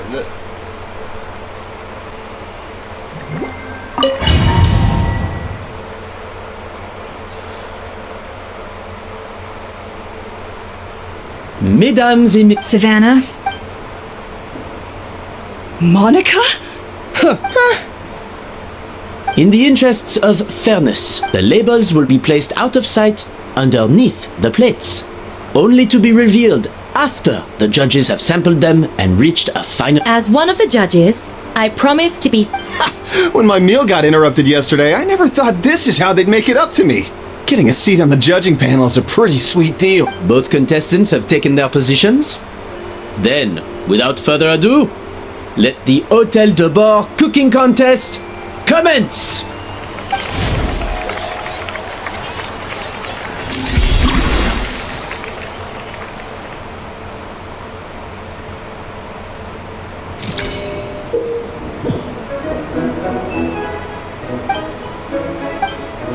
Monica, Traveler, it's go time. Let's do this. Alphonse, Gaspar, get to work. Do not disappoint me. Looks like our two head chefs are raring to go. Like an oven on full blast, this competition is quickly heating up. That should be enough flavoring. Now hurry up and balance the flavors.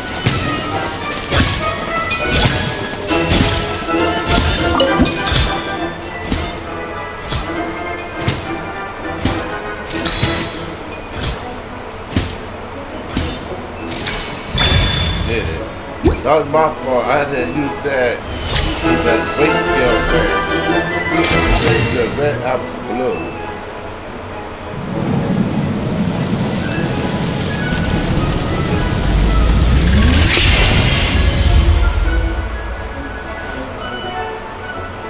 Come on, Escoffier! Come on, Traveler!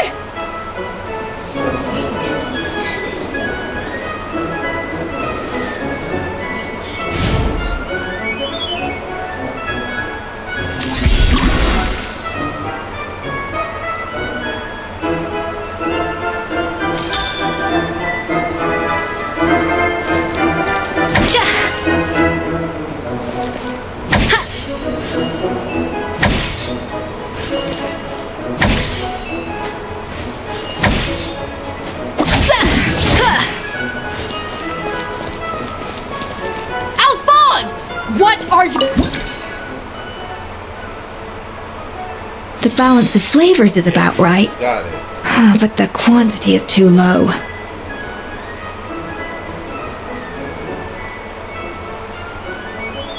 That do right.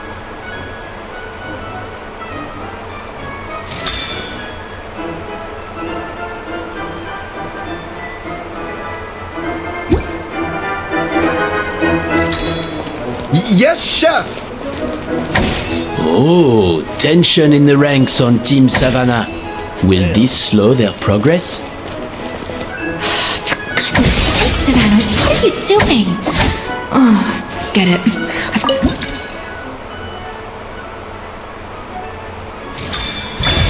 Got it.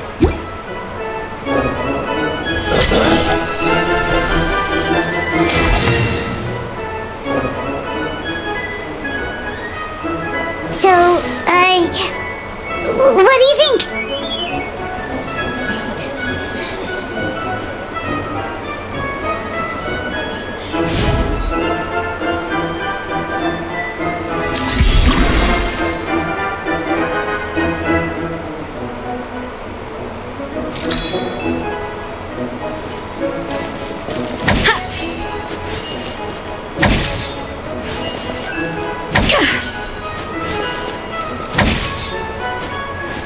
Escoffier is already on the final step of the recipe.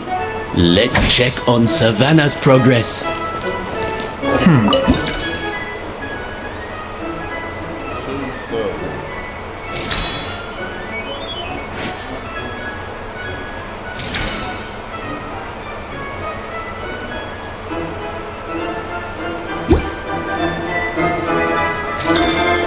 Enough! Useless! Both Both of you, make like an egg and beat it! I'll do it myself.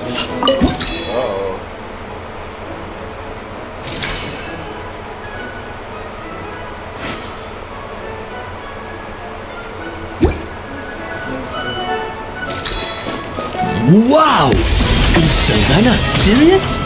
Can she really?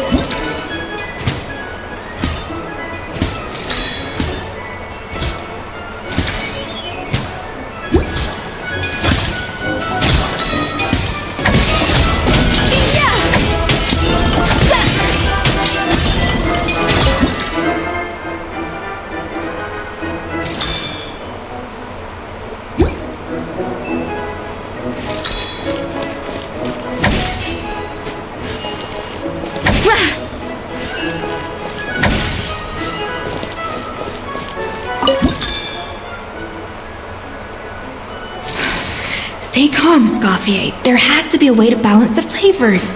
Just think.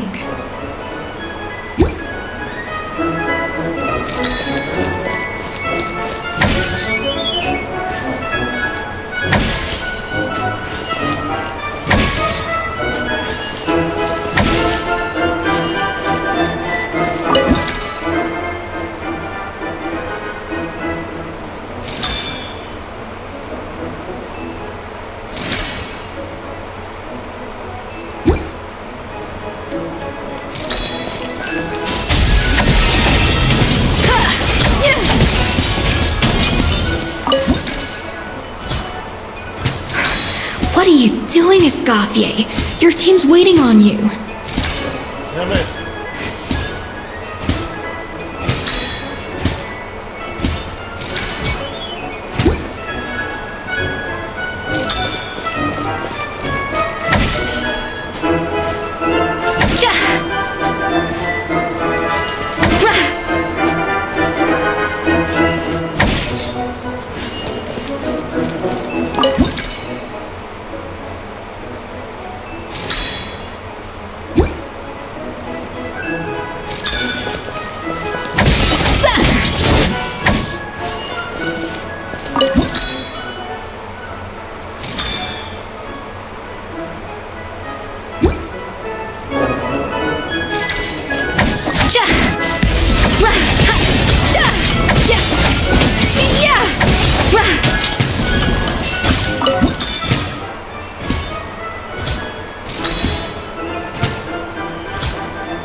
You can't match Escoffier's talent.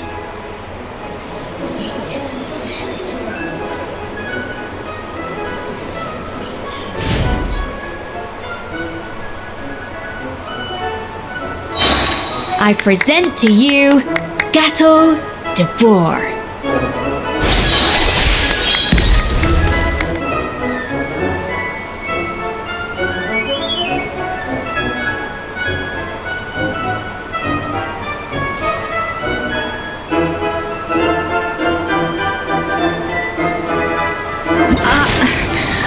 I was just exercising caution. I had to make sure everything was perfect. Damn.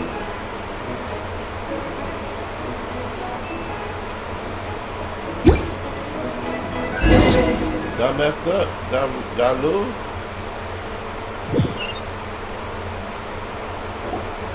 Time's up! Contestants, please take your dishes to the back.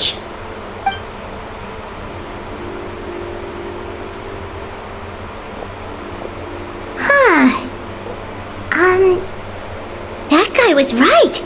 You really can't tell whose is whose just by looking at them. We both made the same dish after all. For all her flaws, Savannah's a talented chef who earned my recommendation for good reason. She wouldn't screw up something as elementary as the cake's appearance. Whoa! This is really rather good. Wonderfully soft and fluffy. Beautifully sweet. This is a masterclass in how to make Gâteau de Bourg. I would give this one at least 9.9 out of 10! only because there's something about the flavor of the base. It's just a little different from the recipe I'm used to. Huh? Really? I couldn't tell.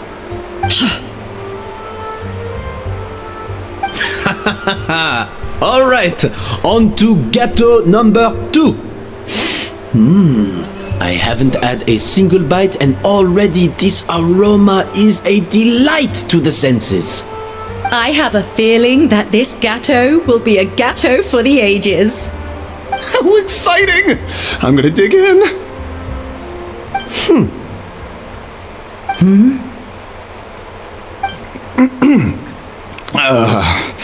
I think maybe someone got a little carried away when they were adding the sugar. Not just the sugar, it's the flavors too. This is all over the place. Who made this? It appears the decision is unanimous. This gâteau is far below the standard we would expect.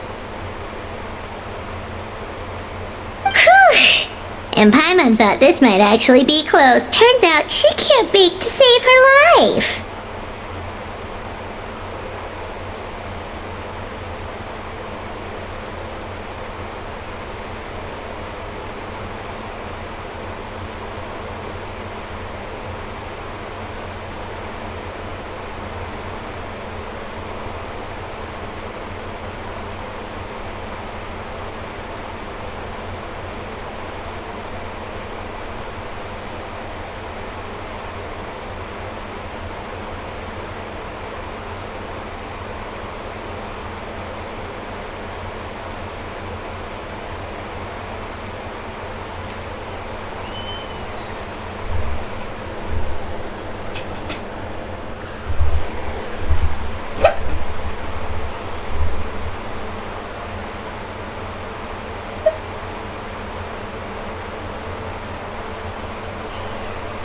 She spent half the time just being.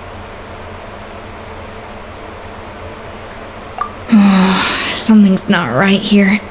Savannah may not be perfect, but no way is she this sloppy. I can now declare that the creator of the first gâteau has won this cooking contest. Now, all that remains is to turn the plate over and reveal the chef's name underneath. What? It's Savannah? No! That's impossible!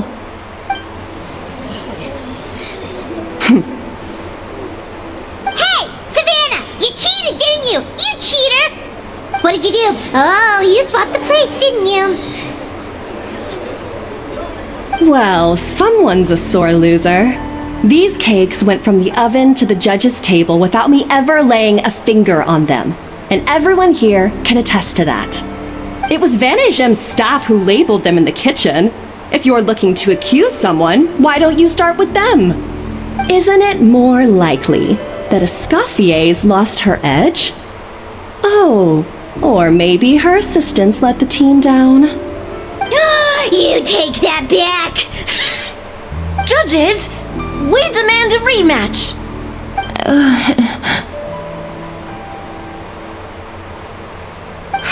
That's enough! What's done is done. As head chef, or rather as team lead, I take responsibility for the dish I served. Whatever went wrong and however it happened, I should have spotted it. Savannah, I didn't think you'd stoop this low just to beat me in a bake-off. What happened to your chef's pride? I don't know what you're talking about. If you want the Codex to bore that much, you can have it. Escoffier, no! But you must promise me that you'll apologize to Firma and compensate him for everything you put him through. It's a little late to be negotiating terms. The contest is over and I won. That means you owe me the Codex, and I owe you nothing. Look, Savannah, you may have fooled everyone else, but can you really fool yourself? What I'm offering is to accept defeat without looking to expose what you've done.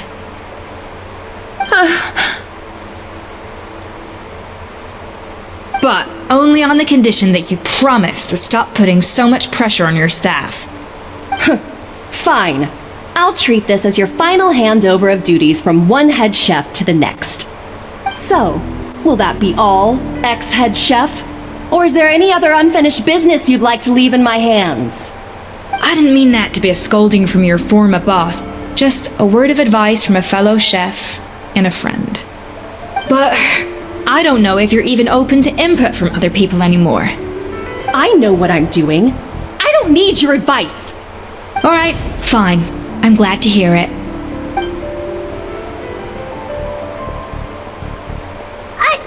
Escoffier! The Codex de Boer! Finally. Now, at long last, I will succeed. Escoffier? How could you let her get away with this? Yeah! The Codex is a souvenir of your time here! Doesn't that mean anything to you? It's alright. It was just a bake-off, not the end of the world. I'm already over it.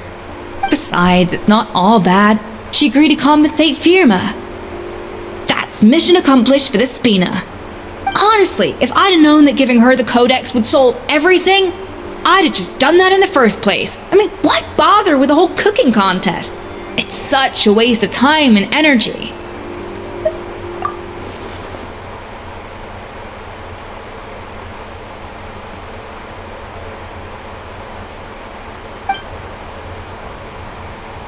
No. No! This doesn't make any sense! Huh? That's it? No secrets, no nothing? I don't believe it! This can't be happening. Oh, Chef Savannah! Savannah?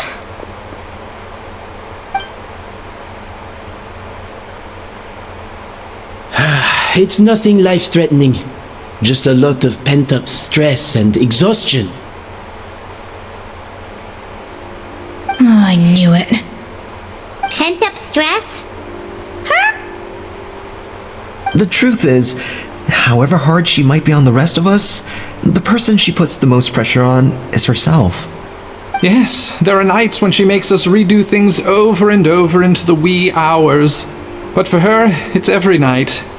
She'll hide herself away in the kitchen, working on new techniques and recipes, and only realize how long she's been at it when we come to work the following morning. But why? Why would she do that? Our best guess is, she doesn't want to be seen as less of a chef than Escoffier. And there it is. Even so, that's no excuse for taking her anger out on the rest of you.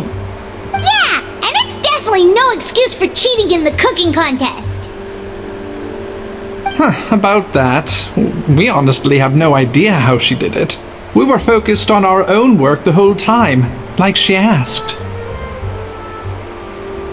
Leone and Argalia were the ones I tasked with labeling the cakes. I've already spoken to them both. They're at a loss to explain it too. Not to worry. Come on, join me downstairs. I'll interrogate the guilty ghetto myself.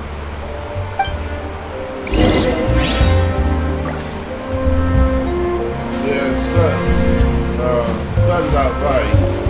I think the other one with the short haircut might have done something to the video.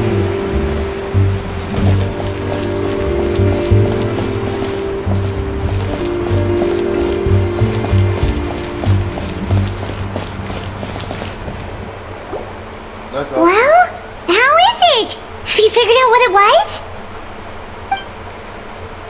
Oh, this is aggravated assault on my palate. I'd rather eat wet cement than this. Is it really that bad? I made sure to taste test it before it was served. Oh, relax. This isn't your cake. Savannah never switched the plates. The offending flavors are coming from in between the icing and the cake base, which means someone tampered with it while it was being made. Or in other words, we have a traitor in our midst.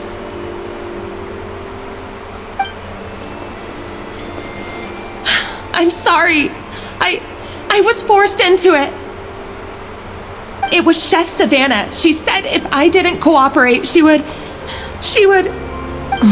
Calm down, Monica. I've already accepted defeat. And if I wanted retribution, I would have brought this up when the results were announced. Whatever's going on with you, just spill the beans. There's no need to hide it.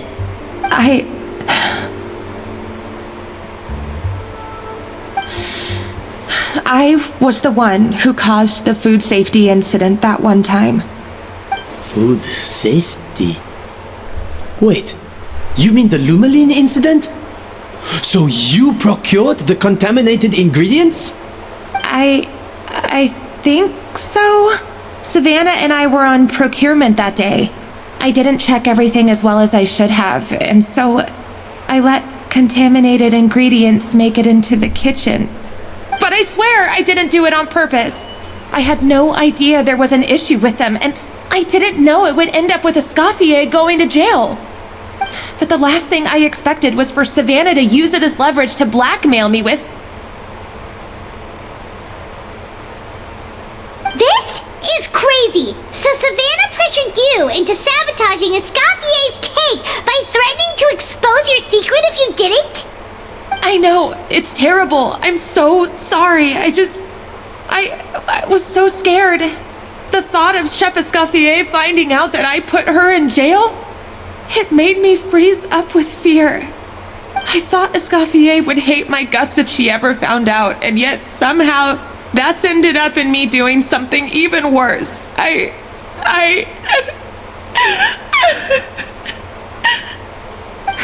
Seriously? All this fuss over a little slip-up? Huh? Firstly, it's not like I got a life sentence. I did my stint at the fortress and now I'm out. And secondly, I had my own reasons for leaving the Hotel de Boer. This wasn't the only factor. So you don't need to feel ashamed or frightened or anything like that. Any more than you need to add butter when you're pan-searing foie gras. You mean, you forgive me? Oh, well, I'm not saying you don't have to take responsibility for your mistakes. You should tell Vanagem to mark down your performance for the past few months. Then do some digging and find out exactly where those contaminated ingredients came from. Sure, you've made mistakes, but now's the time to fix them. Understood? Understood.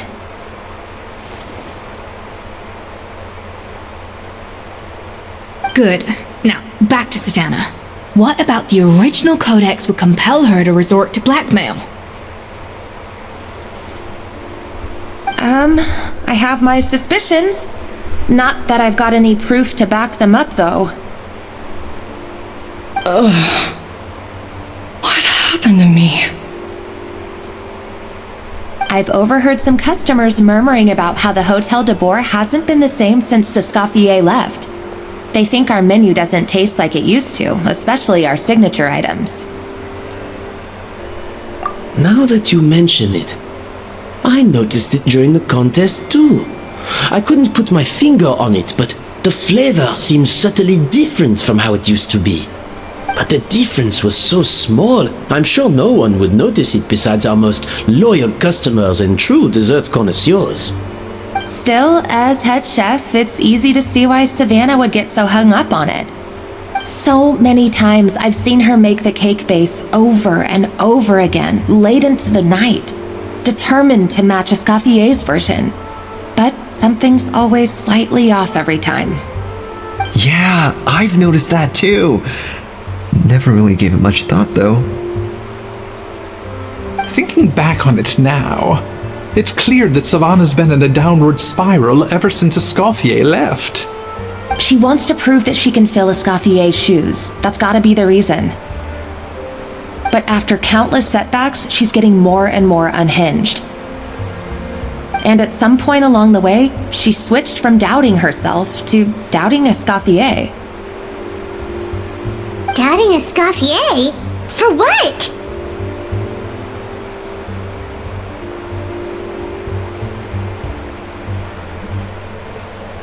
Yeah, it would explain why she was bent on getting the original at any cost.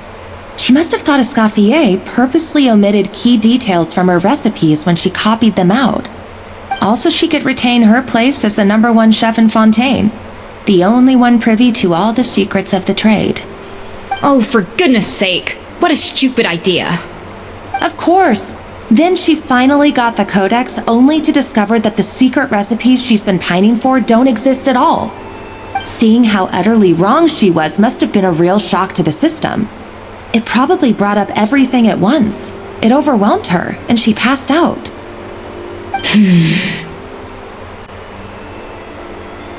There's still one thing that doesn't make sense, though. If Savannah had the real recipe all along, how come it tasted different? She might not be on the same level as Escoffier, but surely after like 50 attempts she'd get it right one of those times. You'd think so, but geniuses like Escoffier are in a league of their own.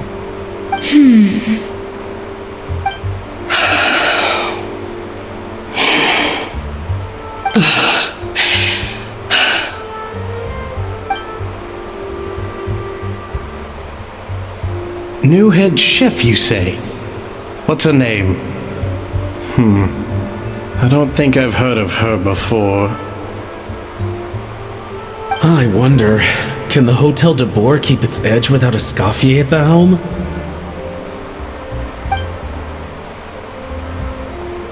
This tastes different from last time. Is it undercooked or something?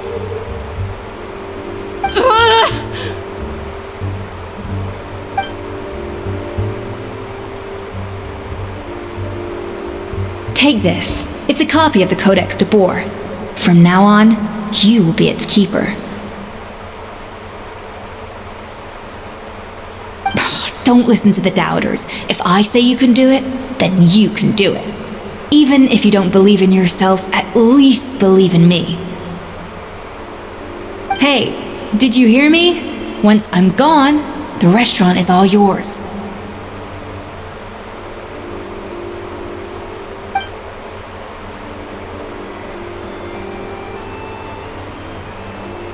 All this time, I've been blaming other people, but maybe I'm the problem.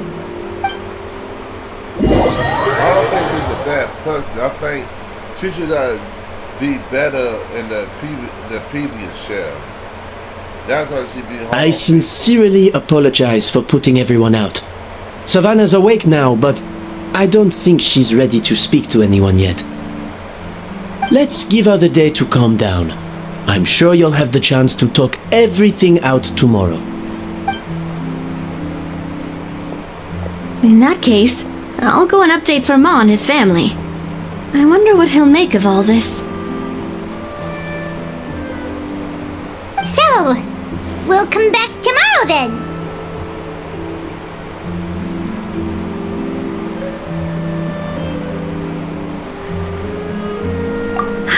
That was a long day. I think I've earned myself a sweet treat when I get back home. Oh, nice! Macarons? Or are you gonna switch it up this time?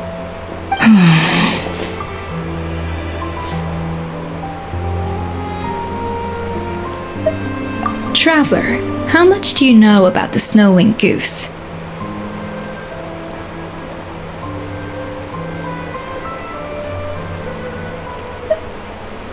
Every year they migrate long distances in search of a suitable home.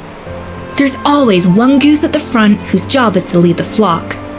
Fontaine poets often use the image of that goose to explore the ideas about leadership and genius. They usually imagine someone who's a cut above the rest, a model of perfection. But what those poets don't know is that during a migration, the lead goose is always changing. Once the lead goose shows signs of fatigue, it retreats to the back of the flock and allows another goose to take its place. So the truth is that leadership, with all the responsibilities and pressures that come with it, it's something that everyone takes turns at. But we humans completely miss that fact when we project our own ideas about social hierarchies onto them.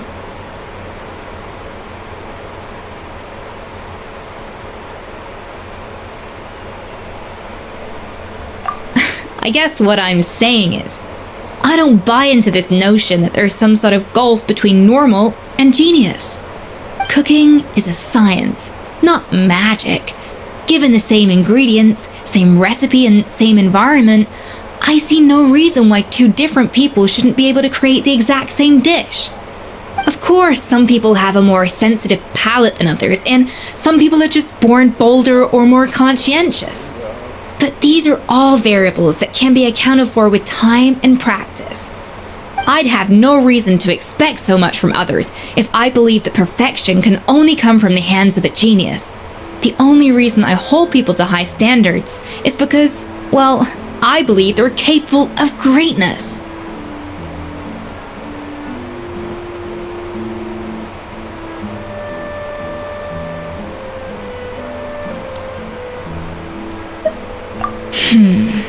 Okay, I've made up my mind.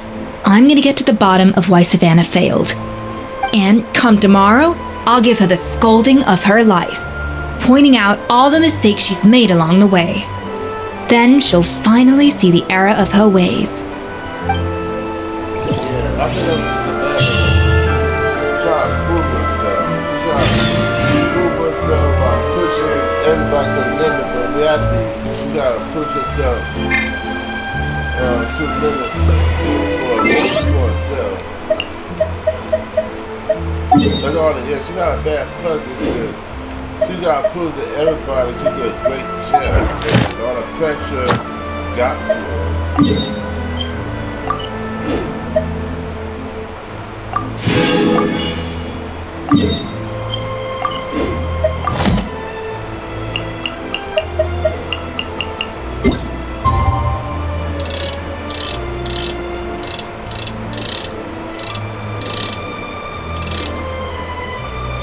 That's 5 in the morning.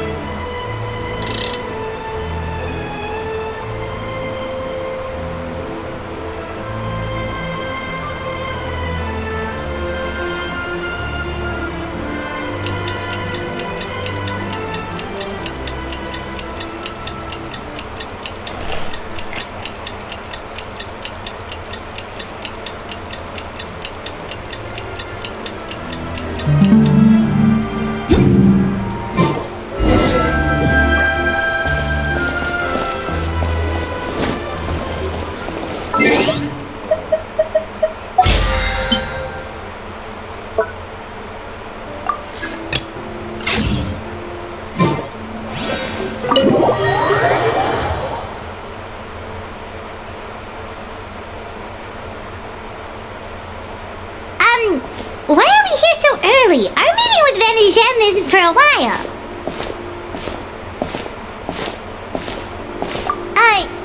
Check on her? Why? What happened? Oh no. Escoffier, are you alright?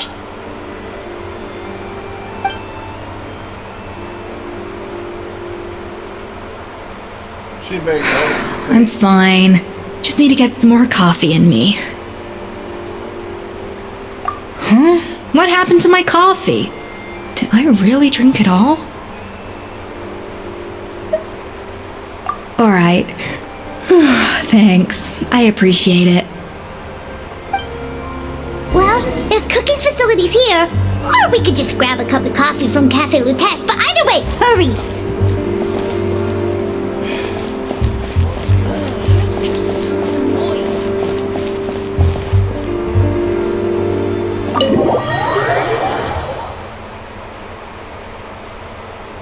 Wait. It says buy coffee is optional.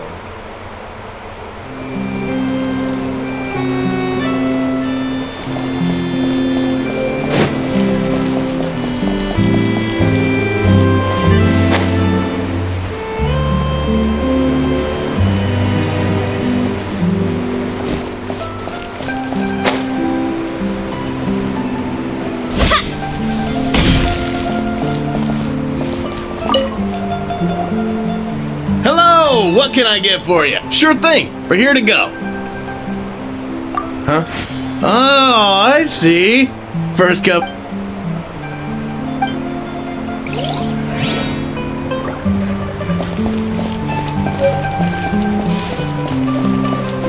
All I gotta do is finish getting the kids up. The tea here just keeps... Alright, give me some coffee. There's no point worrying about the future. Fresh fruits.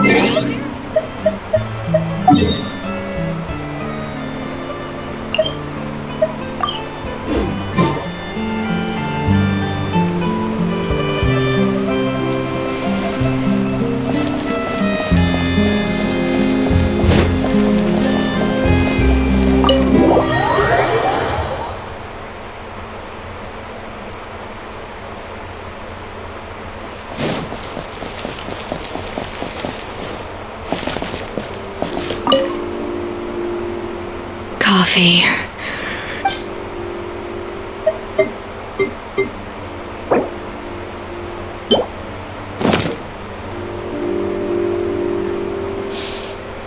I smell coffee.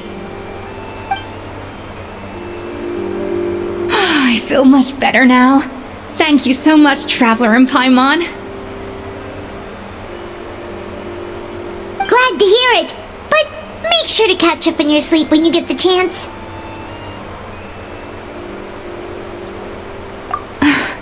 I think I figured out where the problem lies. Honestly, it's ridiculous. I don't know whether to laugh or cry. Wait, what investigation? What are you guys talking about?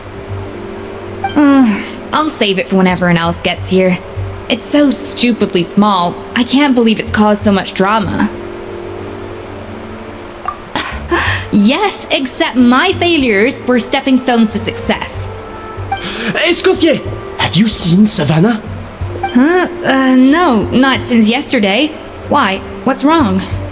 After seeing her home yesterday, we were all a little concerned about how she was doing.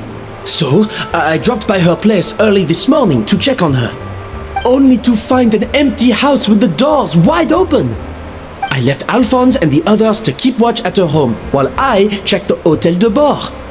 I'm worried something bad might have happened. If she's not here, then where could she be?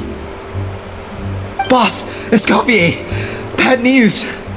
Alphonse? You're supposed to be keeping watch at Savannah's house. We were, but then, just after you left, we found this stuff in her house. Oh, looks like a map with a bunch of random places circled. What does it mean? Wait a second. This feels familiar. I'm sure these places are all connected somehow. Of course, from the Codex. They're all places that Modeste explored on his adventures. Yeah, but I don't understand. The adventure logs in the Codex are too fragmented to be of any use. How come this map shows all the missing details? The Codex de Bord? Then, this place marked in red out at sea. Could that be the fabled birthplace of Gâteau de Bord? Seriously? So now she set her sights on finding the original recipe and beating Escoffier that way? Geez, Savannah. Anything to overcome a Gâteau plateau, huh? Ugh, idiot! Does she have a death wish? Those ruins are thousands of years old. Hold on, there's more. Besides the map, we also found these letters.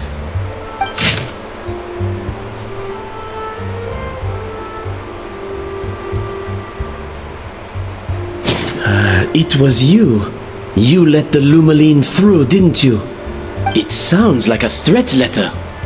Does this mean that Savannah was responsible for the safety incident? And not Monica after all? Retrieve the Codex by any means necessary. So the cooking contest and the cheating. Someone else was behind her pulling the strings? She's keeping the true recipe to herself. Ugh, this is all such a mess. Paimon needs a second to process this. First, we thought that Savannah forced Monica to cheat in the cooking contest. But now, it turns out that someone else forced Savannah to force Monica to cheat?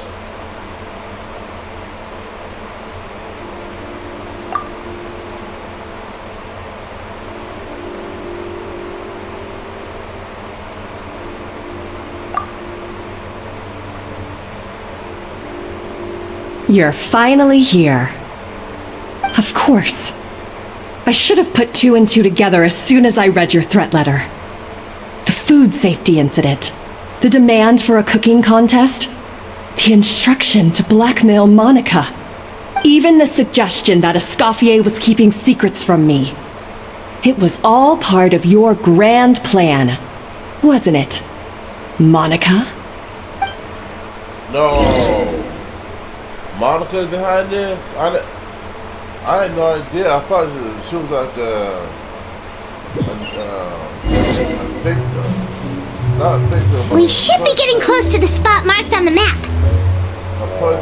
Of all the stupid things she's done, this really takes the cake. The moment we find her, I'm gonna curse the living daylights out of her.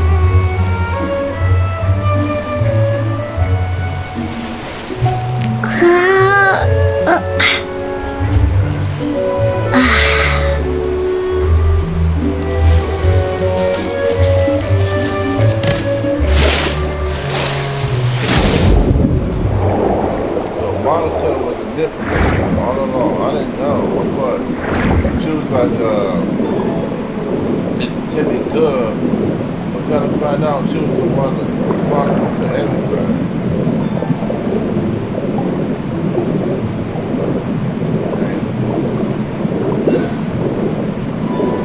Right here.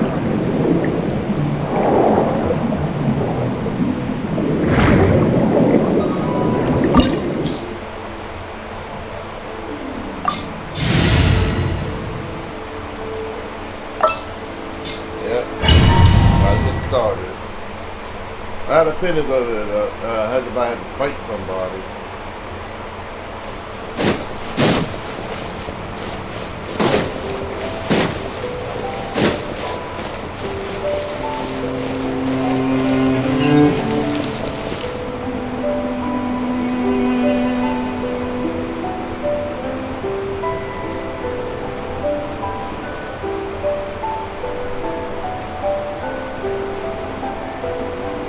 It looked beautiful though. It's like an underwater, like a mansion, underwater city. Whoa! This place looks like an underwater restaurant, doesn't it? Suddenly, the idea of an adventure chef finding secret ingredients makes a whole lot more sense. I think Modest's codex mentioned this place. A public bath from the time of Remoria. So yeah, definitely the kind of place that would have served food and drinks. Huh? Some blubber beasts have come to join the party? How did they get here?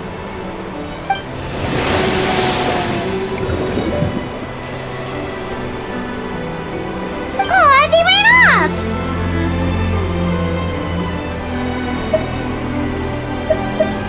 Guess they're not good.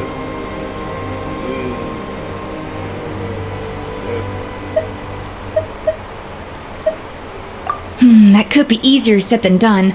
Something's blocking the entrance. Well, did Modeste mention it in his adventure logs by any chance? They must have gotten through somehow. Good point. Yes, that's right. It's coming back to me now. We prepared a banquet for our shy little guests, and as the food flowed away on the current, they broke into a joyous chorus, and the path opened to us. We have to feed the blubber beasts? With what? There's nothing here besides rocks, romaritime flowers, and lumitoil. See, this is why you should always bring snacks. You never know when you're gonna need them. Now we have to head all the way back to shore and grab some. There is no time for that. Romaritime flowers and lumitoil will have to do. They may not look appetizing to us, but who knows? They could be blubber beast delicacies. Wait, we're seriously gonna try this?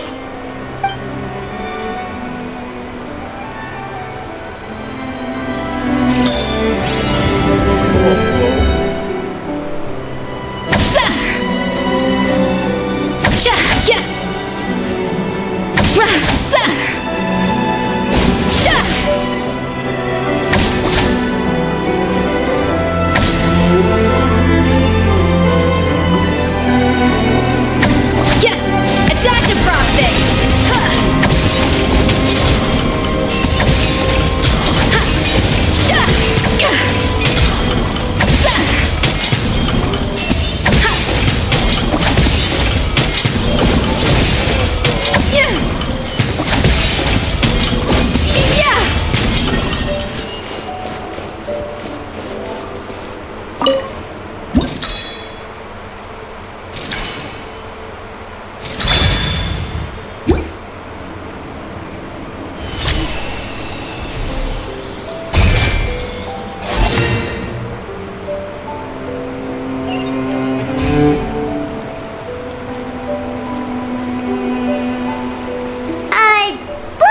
they're not. Are we sure this stuff is edible?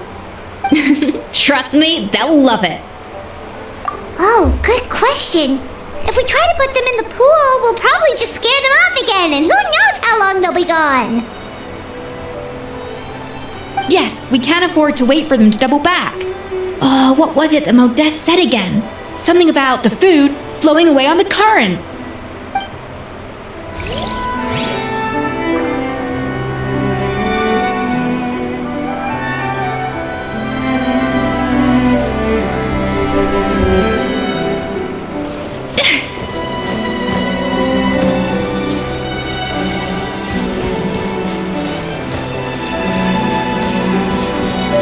Hey, be careful! Scare them off too much and they might not come back again.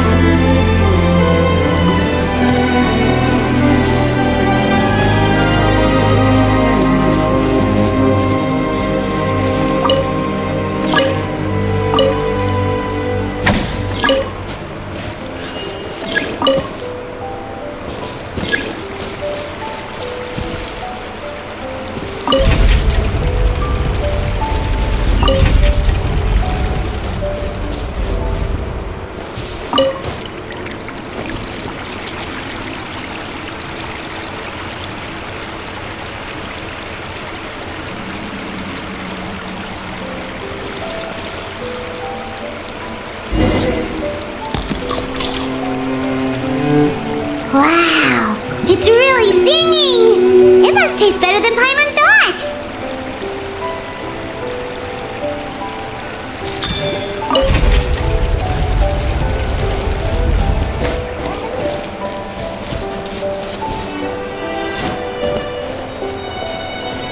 The track's turned back again. Oh, so annoying.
Oh, give me a minute, guys. I'll be right back.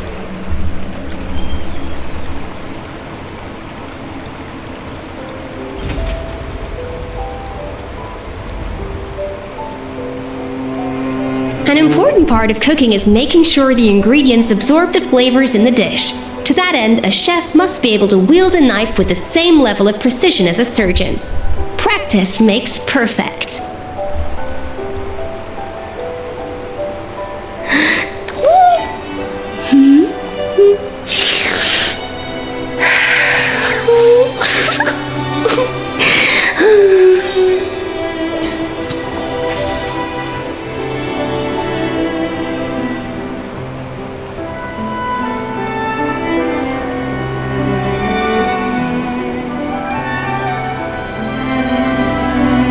Even the most unassuming ingredients can produce astounding flavor.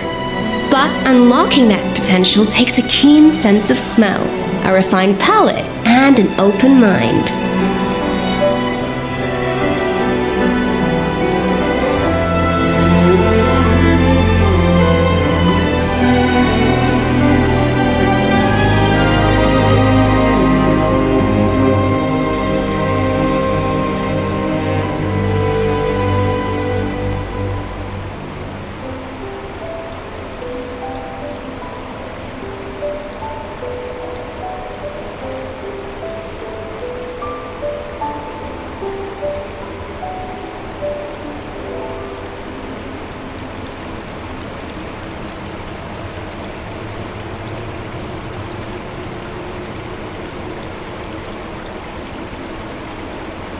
Know of any new orchestral pieces?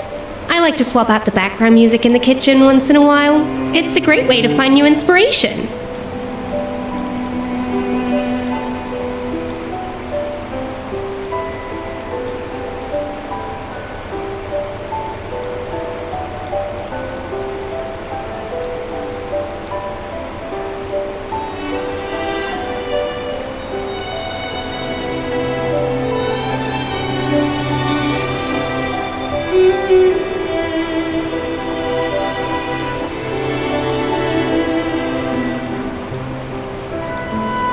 Even the most unassuming ingredients can produce astounding flavor. But unlocking that potential takes a keen sense of smell, a refined palate, and an open mind.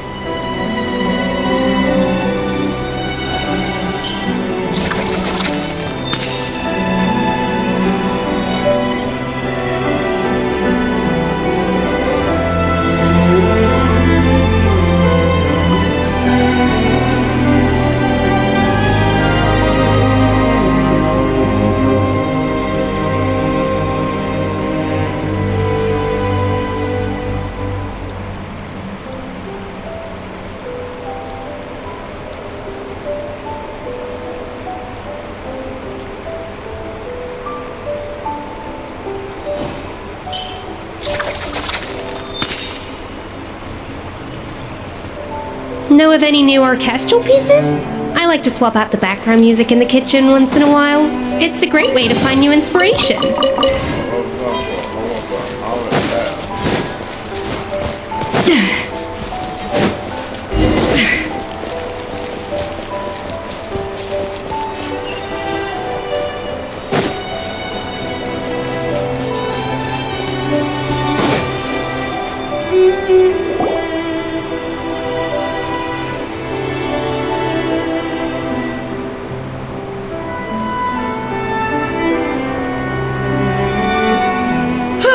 Hey, give me your water. Here. I said your water, the one you just drank out of? Sure.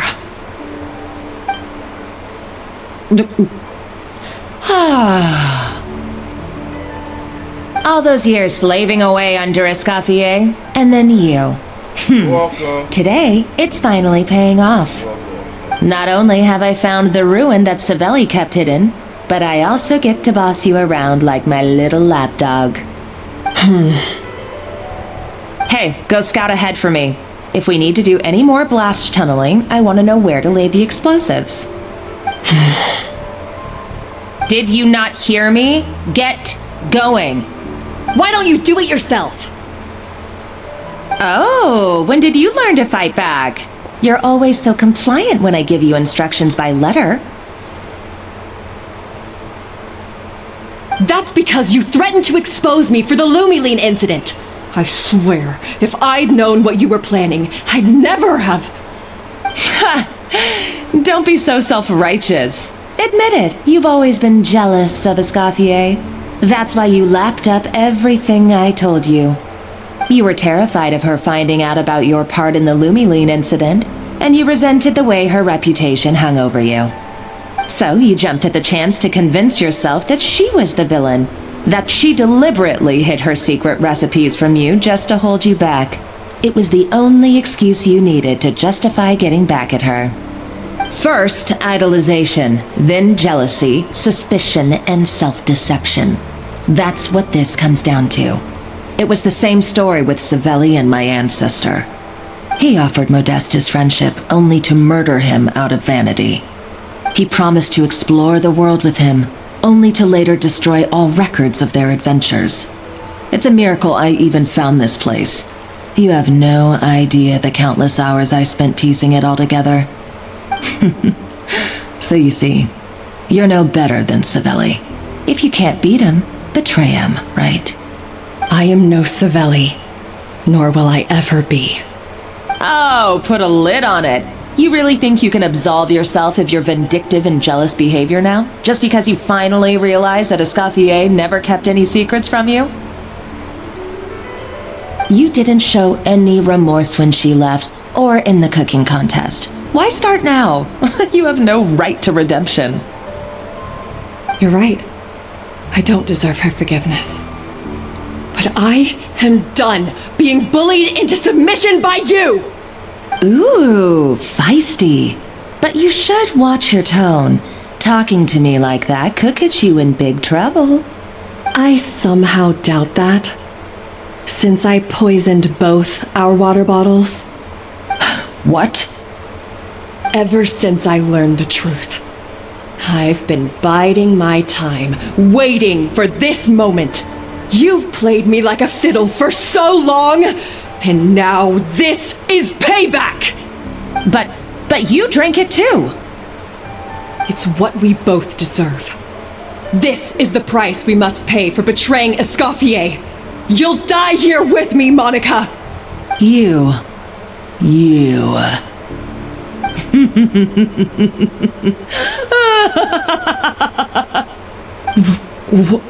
What's so funny? Oh, you're too much. I thought I'd play along for a bit just to amuse myself. You gave a very rousing performance. I saw your dumb plan a mile off. There's no poison in these bottles, just clean, fresh water.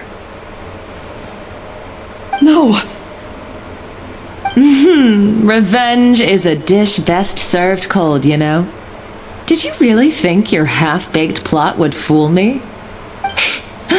You're a lousy chef, and you make a lousy villain too.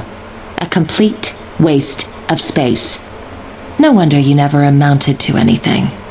Everything I ever did was a failure. And now, I failed again for the last time. Hey, why don't you try your hand at being a comedian in your next life? You got a good laugh out of me. But now the show's over. You should have just done like I asked, Savannah. All I wanted you to do was scout the ruins for me. But you had your chance, and now it's time to say goodbye. Stop right there! Let her go, Monica! We've got you surrounded!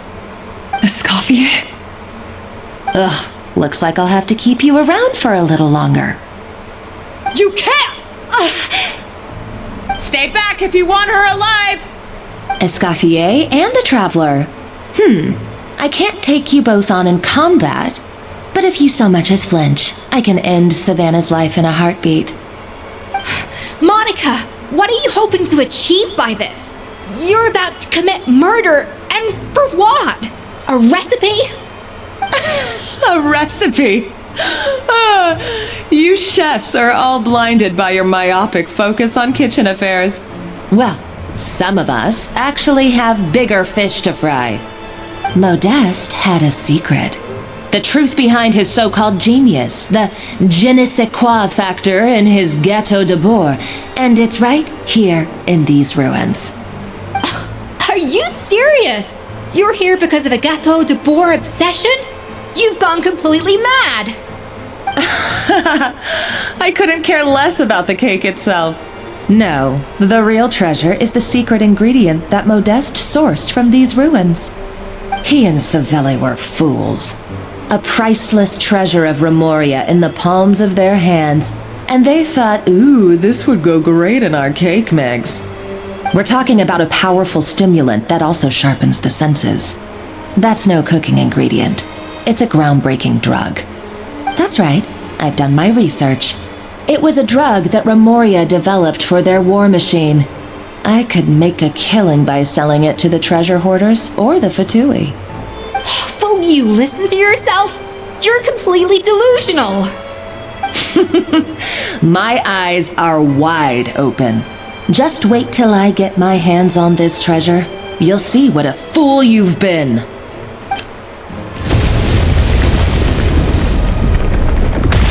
Wait, what's that sound? Just when I thought she couldn't get any crazier. She's lucky the whole place didn't collapse. Uh-oh, Savannah's gone too! Monica must have taken her. Oh, what a coward. She's only taken her hostage because she knows that she's no match for you. That's true. Even if... Oh, well, our path's been blocked, so let's look for another route.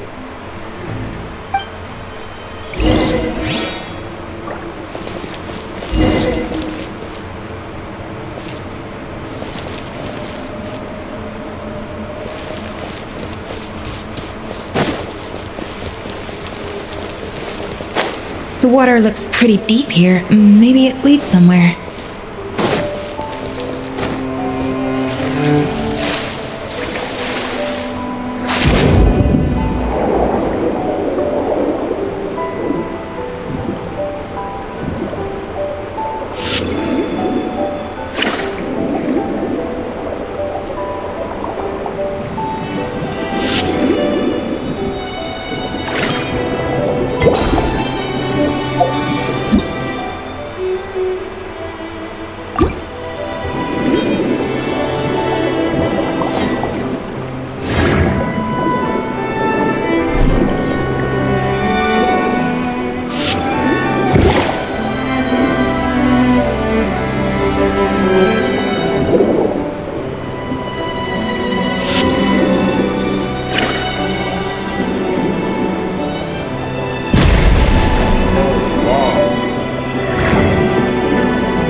They were probably awakened by the explosion just now.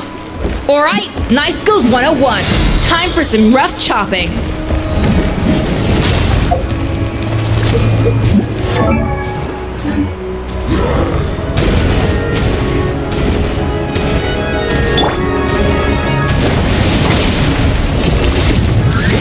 The audacity!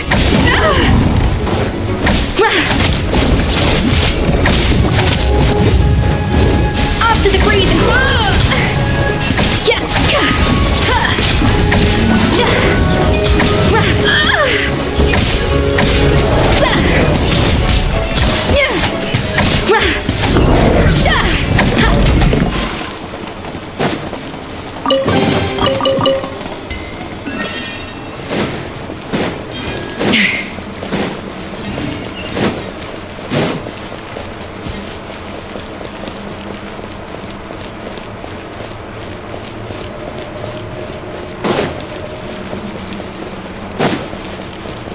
Another door? Guess we need to prepare another feast for our guests.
careful! Scare them off too much and they might not come back again.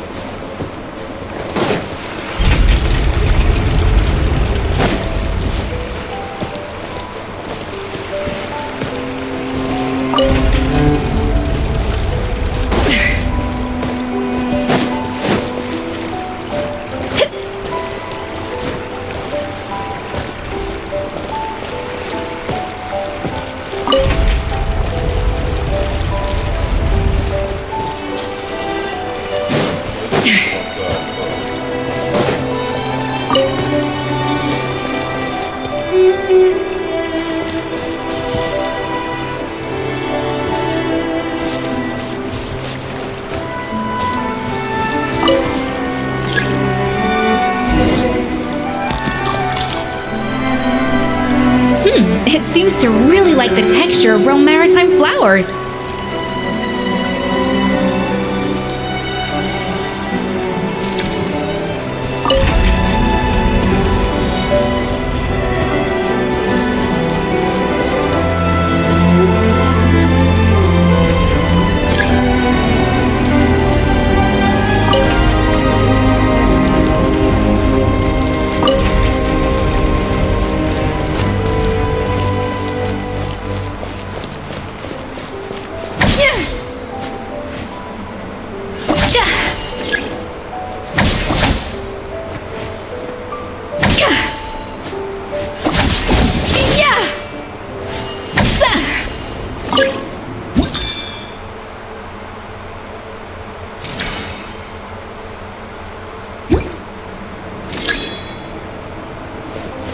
Off to the freezer!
Kidding me right now?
I never knew you could process Lumitwol like that.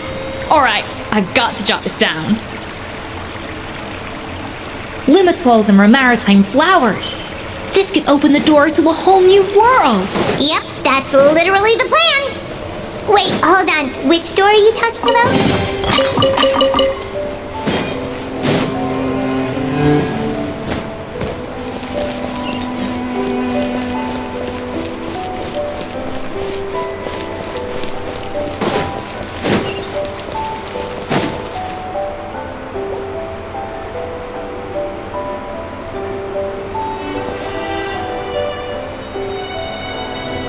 Strange. These don't look Romorian to me. More like last century Fontaine. Adventurers from last century Fontaine, huh? Oh, Modeste and Savelli, do you think they camped here? By the looks of it, this was a one-person camp. They had ventured together, but maybe one of them came back alone at a later date. You really think so? Trust our adventurers' instincts. We're pros at this stuff, just like you're a pro in the kitchen.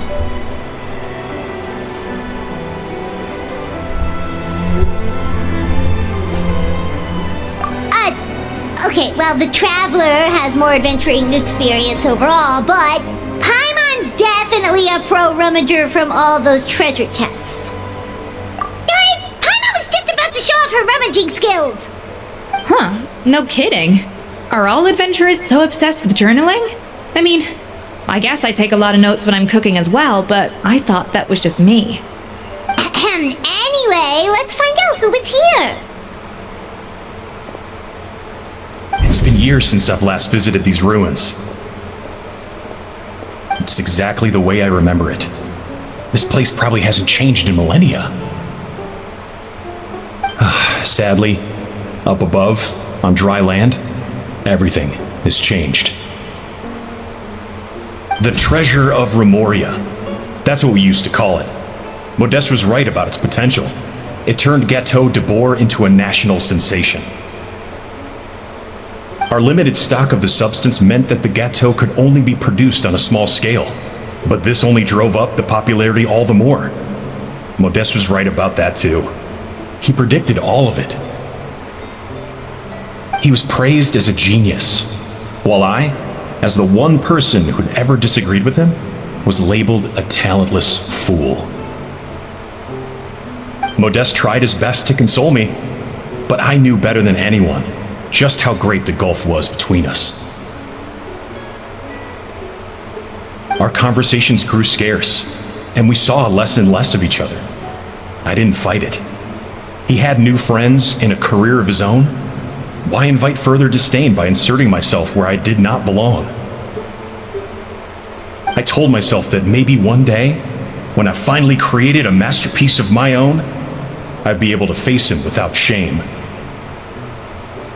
Or maybe one day, when I've put these feelings of self-loathing behind me, I'd be able to ask him with a smile on my face, how about we go on one more adventure, for old time's sake? Unfortunately, that day will never come. So it was Savelli. From the sounds of it, he came back after Modeste had already died. I always thought it was just a legend. But if it's true, then this must be the place where they found their secret ingredient, the birthplace of Gâteau de Bourg. In that case, what does that say about the death of Modeste? If it's all true, maybe Savelli really did have something to do with it. The taste of Gâteau de Bourg has changed. Modeste was convinced of this, even though everyone swore they couldn't tell. Being the perfectionist that he was, he refused to accept even the slightest flaw in his work. He stopped all sales of the product, locked himself away in the kitchen, and worked day and night, vowing to find out where he had gone wrong.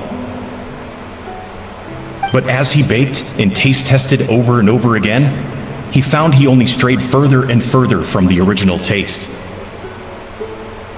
It was only when he was sipping on coffee one day and realized he could not taste the bitterness that the truth finally dawned on him.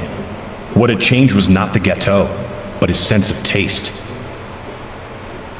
The treasure of Remoria stimulates the senses, taste included, and invigorates the spirit. In the short term, it offers people the ultimate gourmet experience, but in the long term, it dulls their senses entirely.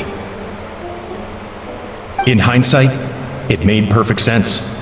After all, why would a culture that sought liberation from the constraints of their bodies care for the loss of their senses? But we realized it too late. We were just too late.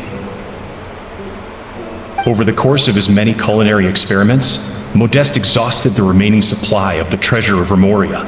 He consumed it all himself. the finest culinary talent of his generation, now faced a future in which he would never be able to taste anything ever again. Finally, in despair, he took his own life.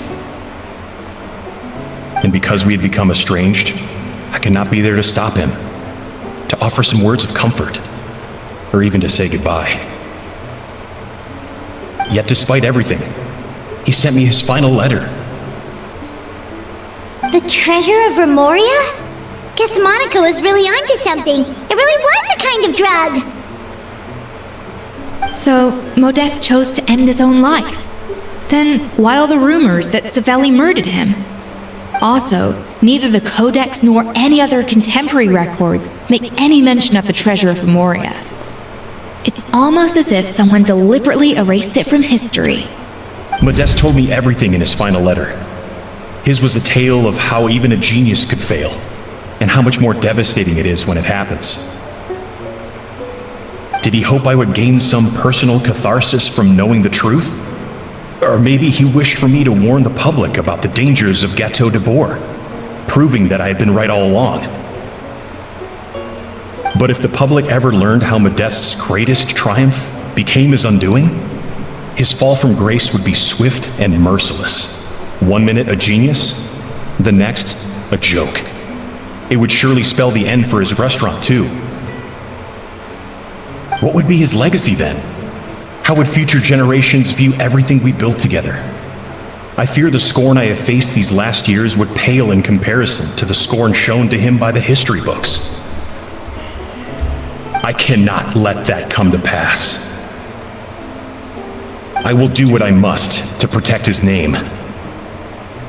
It will mean tampering with his notes to remove the damning details, leaving mere fragments of our story behind. It may lead his family to suspect me of having a hand in his demise. But if that's the price of destroying all evidence of my crimes, then so be it. I would rather the world believe a tale of genius and jealousy than see his reputation in tatters. The final loose end is the evidence here, at the bottom of the sea. Huh? What's wrong? Didn't we say Savannah should be safe for now? So we thought, but if Monica finds out what happened to the treasure, there's no telling what she might do.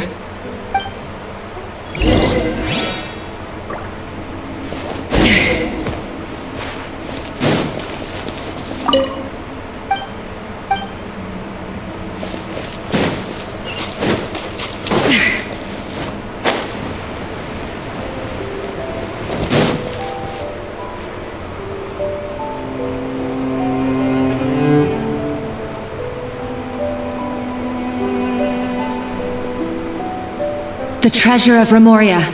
I have found you at last. Savelli, you tried your best to bury the truth, but you underestimated the children of Modeste. Some fragments of his diary escaped your clutches, and we have held on to them for generations. But I have to thank you too, Savannah. Without your help retrieving the Codex, and with it the last piece of the puzzle, I may never have found this place. But now, finally, the secret to Remoria's military might is within my grasp. The treasure of Remoria is mine! Oh. It's empty. It's empty! Monica? Oh, we were seconds too late. Escoffier? What's the deal with that jar? Savelli's final act! He wanted to conceal the secret of the treasure forevermore and make sure it would never harm anyone again. So he came here after his friend's death and destroyed every last shred that remained. This can't be happening! All the years I spent piecing together the truth, all my painstaking planning, all that for an empty jar! Monica, don't do anything stupid! This ruin is more dangerous than you realize! Oh, shut your pie hole! Praise be to Lord Remus. barbarian shall be slain.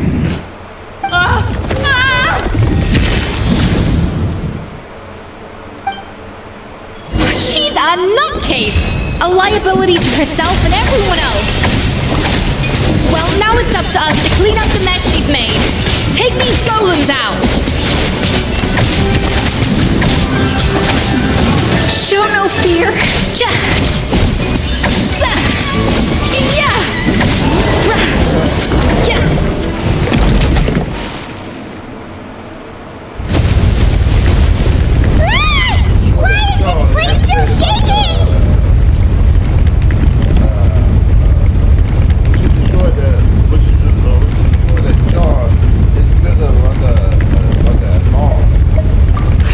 Either way, it's all her fault. Enough chit-chat. Let's get out of here, Traveler Escoffier, come on! Okay, I'm coming. Oh, no, you don't. If I can't get what I want, neither will any of you. I've got nothing to show for my life's work so far. But if I can take another so-called genius down with me in my final moment, then it was all worth it. You're a psycho!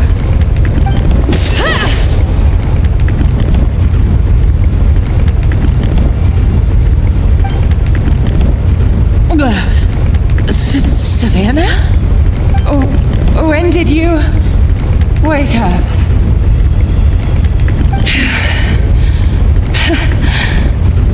I may be a lousy chef, but it looks like I'm not a complete waste of space.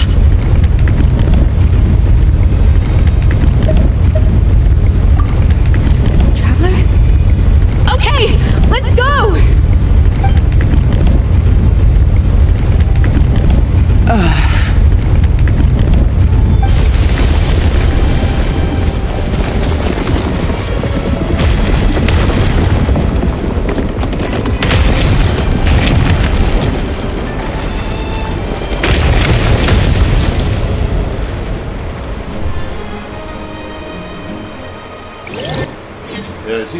She lost her mind. She got drunk off of power and greed.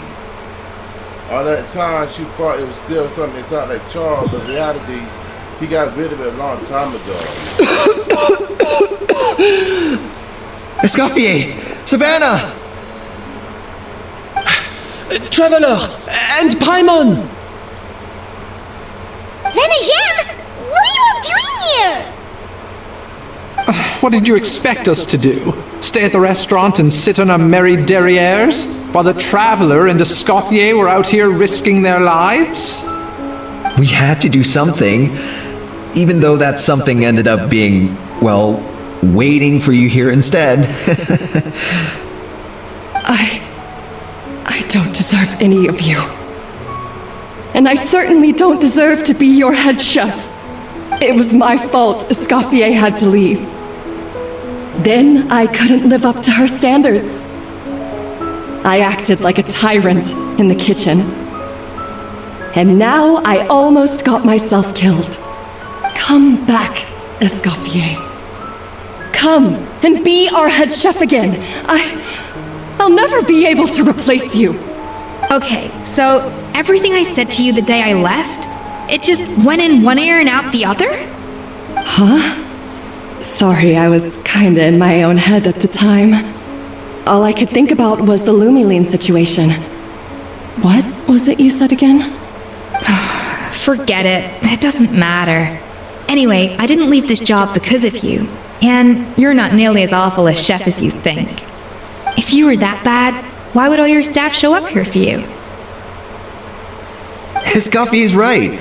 Sure, you nitpick our work and get us to do things over a lot, but when it comes down to it, you're the one who's always doing whatever it takes to make sure the customers get served on time, every time. Things were pretty rough after Escoffier left, and Savannah's the only reason we've been able to make it through. Our customers know that Escoffier doesn't work for us anymore. But the fact is, they keep coming back. If that's not an endorsement of your work, I don't know what is. At the end of the day, we're all human, and we all make mistakes. All we can do is recognize where we get it wrong and do our best to improve. That's all that's humanly possible. No, I get what you're saying, but what I did to Firmin and to Escoffier, it's unforgivable. Well, about that, there's someone else here to see you, Chef. It's been a while, Chef Savannah. Firmin? I'm so sorry. I put far too much pressure on you. And the way I stubbornly refused to go and see you after you fell ill. There's no excuse. But I'm too late, aren't I? The damage is done. I heard that you can't even hold a kitchen knife anymore. Actually, I think I'm going to be just fine. Huh? We thought Firmin's problem was purely psychological in nature. But after the threat letter came to light, it got Firmin thinking. And then he remembered the tea that Monica used to give him every night. And as it turns out, she was lacing it with Lumaline the whole time. No way! Doesn't that cause nerve damage? It can. High doses pose a risk of serious nervous and sensory complications. But if you calculate the dosage carefully, you can control the extent of its effects. A small dose might simply make a person more emotional, whether that means more fragile or more hot-tempered. No wonder it seemed like you'd lost your edge. I asked my friends at the Fontaine Research Institute about it. They said that with the low dose I was taking, the risks are pretty small. They also fixed me up with some meds and said I should recover in no time.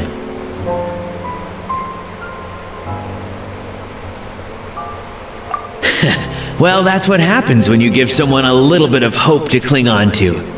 There's more.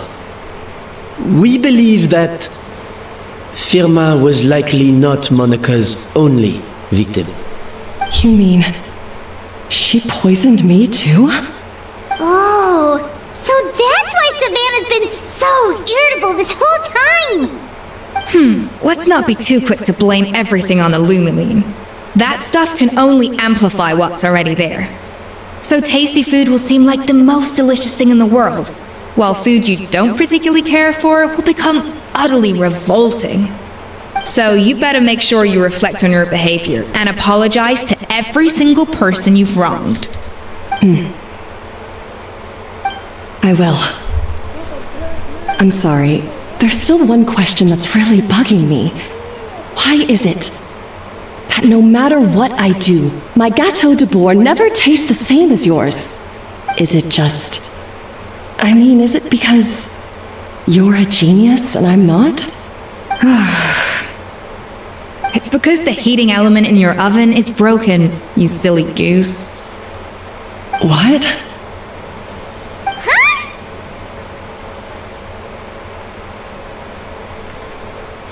I felt like something was off during the cooking contest. Once I got around to checking all the equipment, I noticed it right away. There was a half-degree discrepancy between the temperature setting and the actual temperature. All the ovens in the whole kitchen had the same problem, which confused me at the time, but by this point, it's pretty obvious that Monica must have tampered with them. I would have figured it out the day of the bake-off, since the issue affected both our teams. But of course, Monica sabotaged mine so that could never happen. No. I spent so long trying to find out where I was going wrong, and then you pinpoint the problem in just one night? It all comes back to one simple, undeniable truth. You're a genius, and I'm just plain old Savannah. Oh, cut it out! Stop the woe is me act for a second and just think. I came up with this recipe. You don't think that might have something to do with it? Do you know how long I spent perfecting my Gâteau de Bourg? 3 years! 3 whole years! I know this dish inside out, back to front and upside down. And you've been head chef now for what, 6 months? If that? A couple hundred failed attempts, and you're gonna throw in the kitchen towel and declare you'll never be successful because you're not a genius. You clearly have no idea how many kitchen failures I've had under my belt, or just how long it took me to finally get my recipe to a level I was satisfied with. Genius or not, everyone makes mistakes. Modeste did, Savelli did, everyone does. You're only a lousy chef if you don't face up to your mistakes, learn from them, and then keep chipping away until you crack the problem once and for all. Surely you haven't forgotten all that. You were no lousy chef back when I handed you the reins. I haven't forgotten. And I'll make sure I never do. That's our head chef. Haha! Sounds like we won't need another changing of the guard in the Hotel de Bord kitchen anytime soon. Huzzah! Aw, what a perfect ending to a crazy journey. Look how happy everyone is. So you got your mojo back now? Yeah. Thanks to you, Escoffier. In fact, no. Thanks to all of you. Aw, friends again. So nice to... Good. So now that's out of the way. It's time for payback. You cheated in our last bake-off, and I demand a rematch right now. Huh?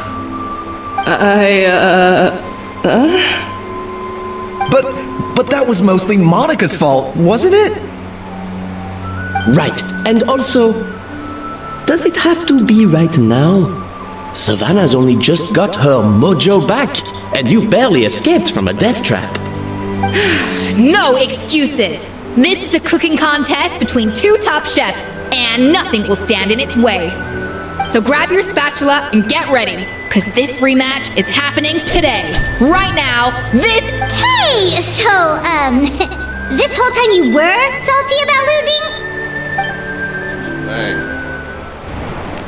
The second cooking contest commences now! This time, no more games, and no holding back!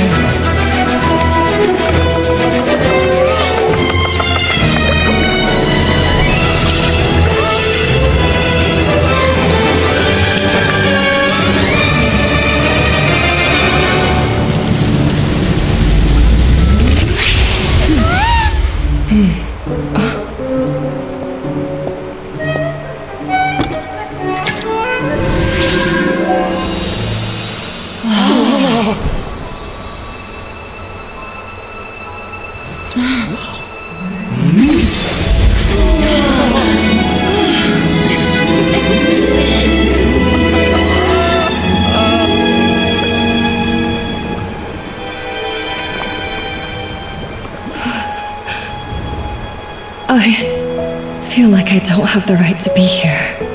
Hey, what are you so afraid of? You can't unbake it now. And if you don't serve it, then good or bad, you'll never find out how to improve. If you're too scared to fail, you'll never know what real success tastes like. So? Embrace your failure. Taste it. Digest it. That's the way to success. I don't know. Sounds like it's easier said than done. I'll do it.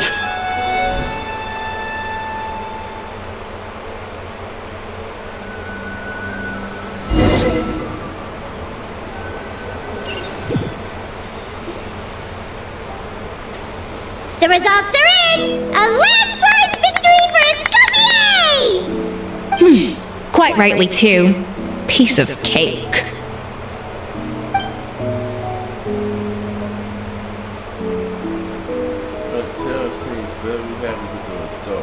Oh yeah, look at that! Savannah looks pretty chipper too, considering she lost.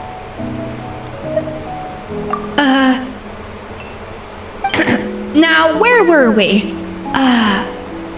Yes. Do you have any more questions for me? After everything, I thought Navia would have filled you in. And actually, I said all this to Savannah before I left. Although, as we saw, I don't think any of it sank in. I had 2 reasons for leaving. One was the food safety incident, of course, but the other was that the Hotel de Boer had reached a point where it didn't need me anymore. So I decided to step down and look for new opportunities to improve myself. Improve how? Well, a while back, I got to know a fellow chef from Niue, and in her, I saw so many new possibilities. She has that same adventurous spirit that Modeste and Savelli had in their youth. Slime mucus, lizard tails. With her, nothing's off the table. There's a whole world of new flavors out there waiting to be explored, hiding away in ingredients we overlook. Case in point, remember those Romaritime flowers down in the ruins? I used them in the cooking contest just now. Did you taste the difference? What? I didn't notice at all! Half of the art of cooking is dissecting the recipes of previous chefs and figuring out the exact constellation of elements that gave their work its signature taste. And the other half, it lies in freeing yourself from the confines of the kitchen. You've got to go out and explore the endless possibilities out there. Uh-oh. Paimon's suddenly not sure she wants to try your cooking anymore. Don't worry, it's not going to be a free-for-all like in Modeste's time. Before I put anything into my food, I'll obviously do my research, make sure it doesn't contain any harmful substances. In the meantime, take this. It's a recipe for Petit Gâteau de Boer, revised version. I tweaked it to suit your needs as busy adventurers. Hope you enjoy, and remember, feedback is always welcome. All right! So, do you ever see yourself returning to Hotel de Boer? Oh, of course. I've already promised Vanishem that I'll come back every once in a while to make sure the quality of the food remains at an acceptable level. You know, Paimon's still a little disappointed that we never got to see the treasure of Remoria. Surely Monica wouldn't have gotten drawn in so deeply if it wasn't for all the mystery surrounding the original Gâteau de Boer. She practically dedicated her life to finding the lost pieces of Modeste's diary. Then went to all that trouble to infiltrate the Hotel de Boer. And in the end, it was all for nothing. Since you mentioned the treasure, between Modeste's writings and what we saw in those ruins, I think I may have figured out the truth. The so-called treasure of Remoria was most likely a substance that the Remorians extracted from Lumitoiles, better known to us as Lumiline. Huh? So then, why all the hype back in the early days of Gâteau de Boer? Don't forget, it was a very different era. We could barely even refine sugar back then. So desserts were very much in their infancy. In a world of bland food, it's no wonder that the first thing to really excite people's taste buds took the world by storm. And as for the Lumiline, it may well have been somewhat valuable in ancient times.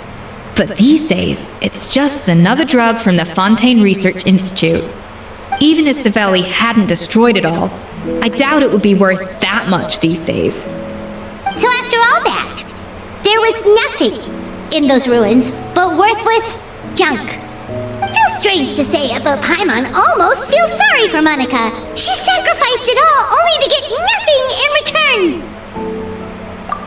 Hey! Huh? Navia? You just got back from that underwater ruin, right? Well, check it out. They ran a special issue. Did you see anything like this down there? Freshly unearthed from the ruins of Remoria. A magnificent jar thought to be over 1,000 years old. Experts say it has immense artistic and historical value. It could be worth an absolute fortune. Wait! Isn't that the jar they used to hold the treasure? If only it was still in one piece. Some butterfingers must have dropped it or something. It's such a shame. She didn't know. Monica didn't know the phase that this shard was like worth a lot of money. An ancient Vedic is now worthless now. Monica destroyed it out of fit of rage. It's sad too. Oh, I completed it.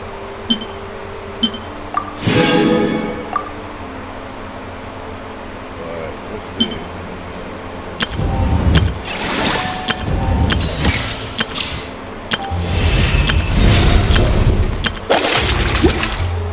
Yeah, Monica destroyed it. It would be worth a lot of money too. But Monica, she destroyed it out of fit of rage. And it's sad too. It would have looked like an artifact like that. It was like like thousands of years old. It was worth like a whole lot of money. But Monica destroyed it out of fit of rage. None of them didn't know it, especially Monica herself.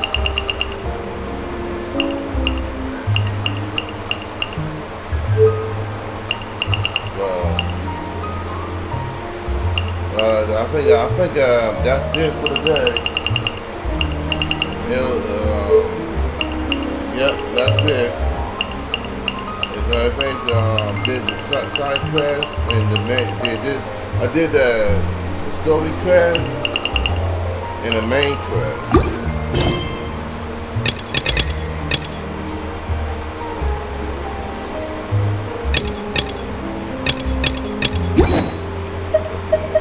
Check it out. Okay. Yeah, I finished it. Story quest. Yeah, you got time remaining 15 days and 1 hour. So yeah. So that's it. I see that we're gonna get on free cabin. I guess not. Man, Monica's very long. So that's it for today. I want to say thank you guys for the support. Don't forget to like, comment, subscribe, with the bell combo today. If you guys want to see more videos like this, like Genshin Impact, please let me know in the comments. So I will post more videos like this in the future. This is Gaming King 778. Like, comment, subscribe, and hit the bell combo today. Thank you guys so much. Take care. See you next time.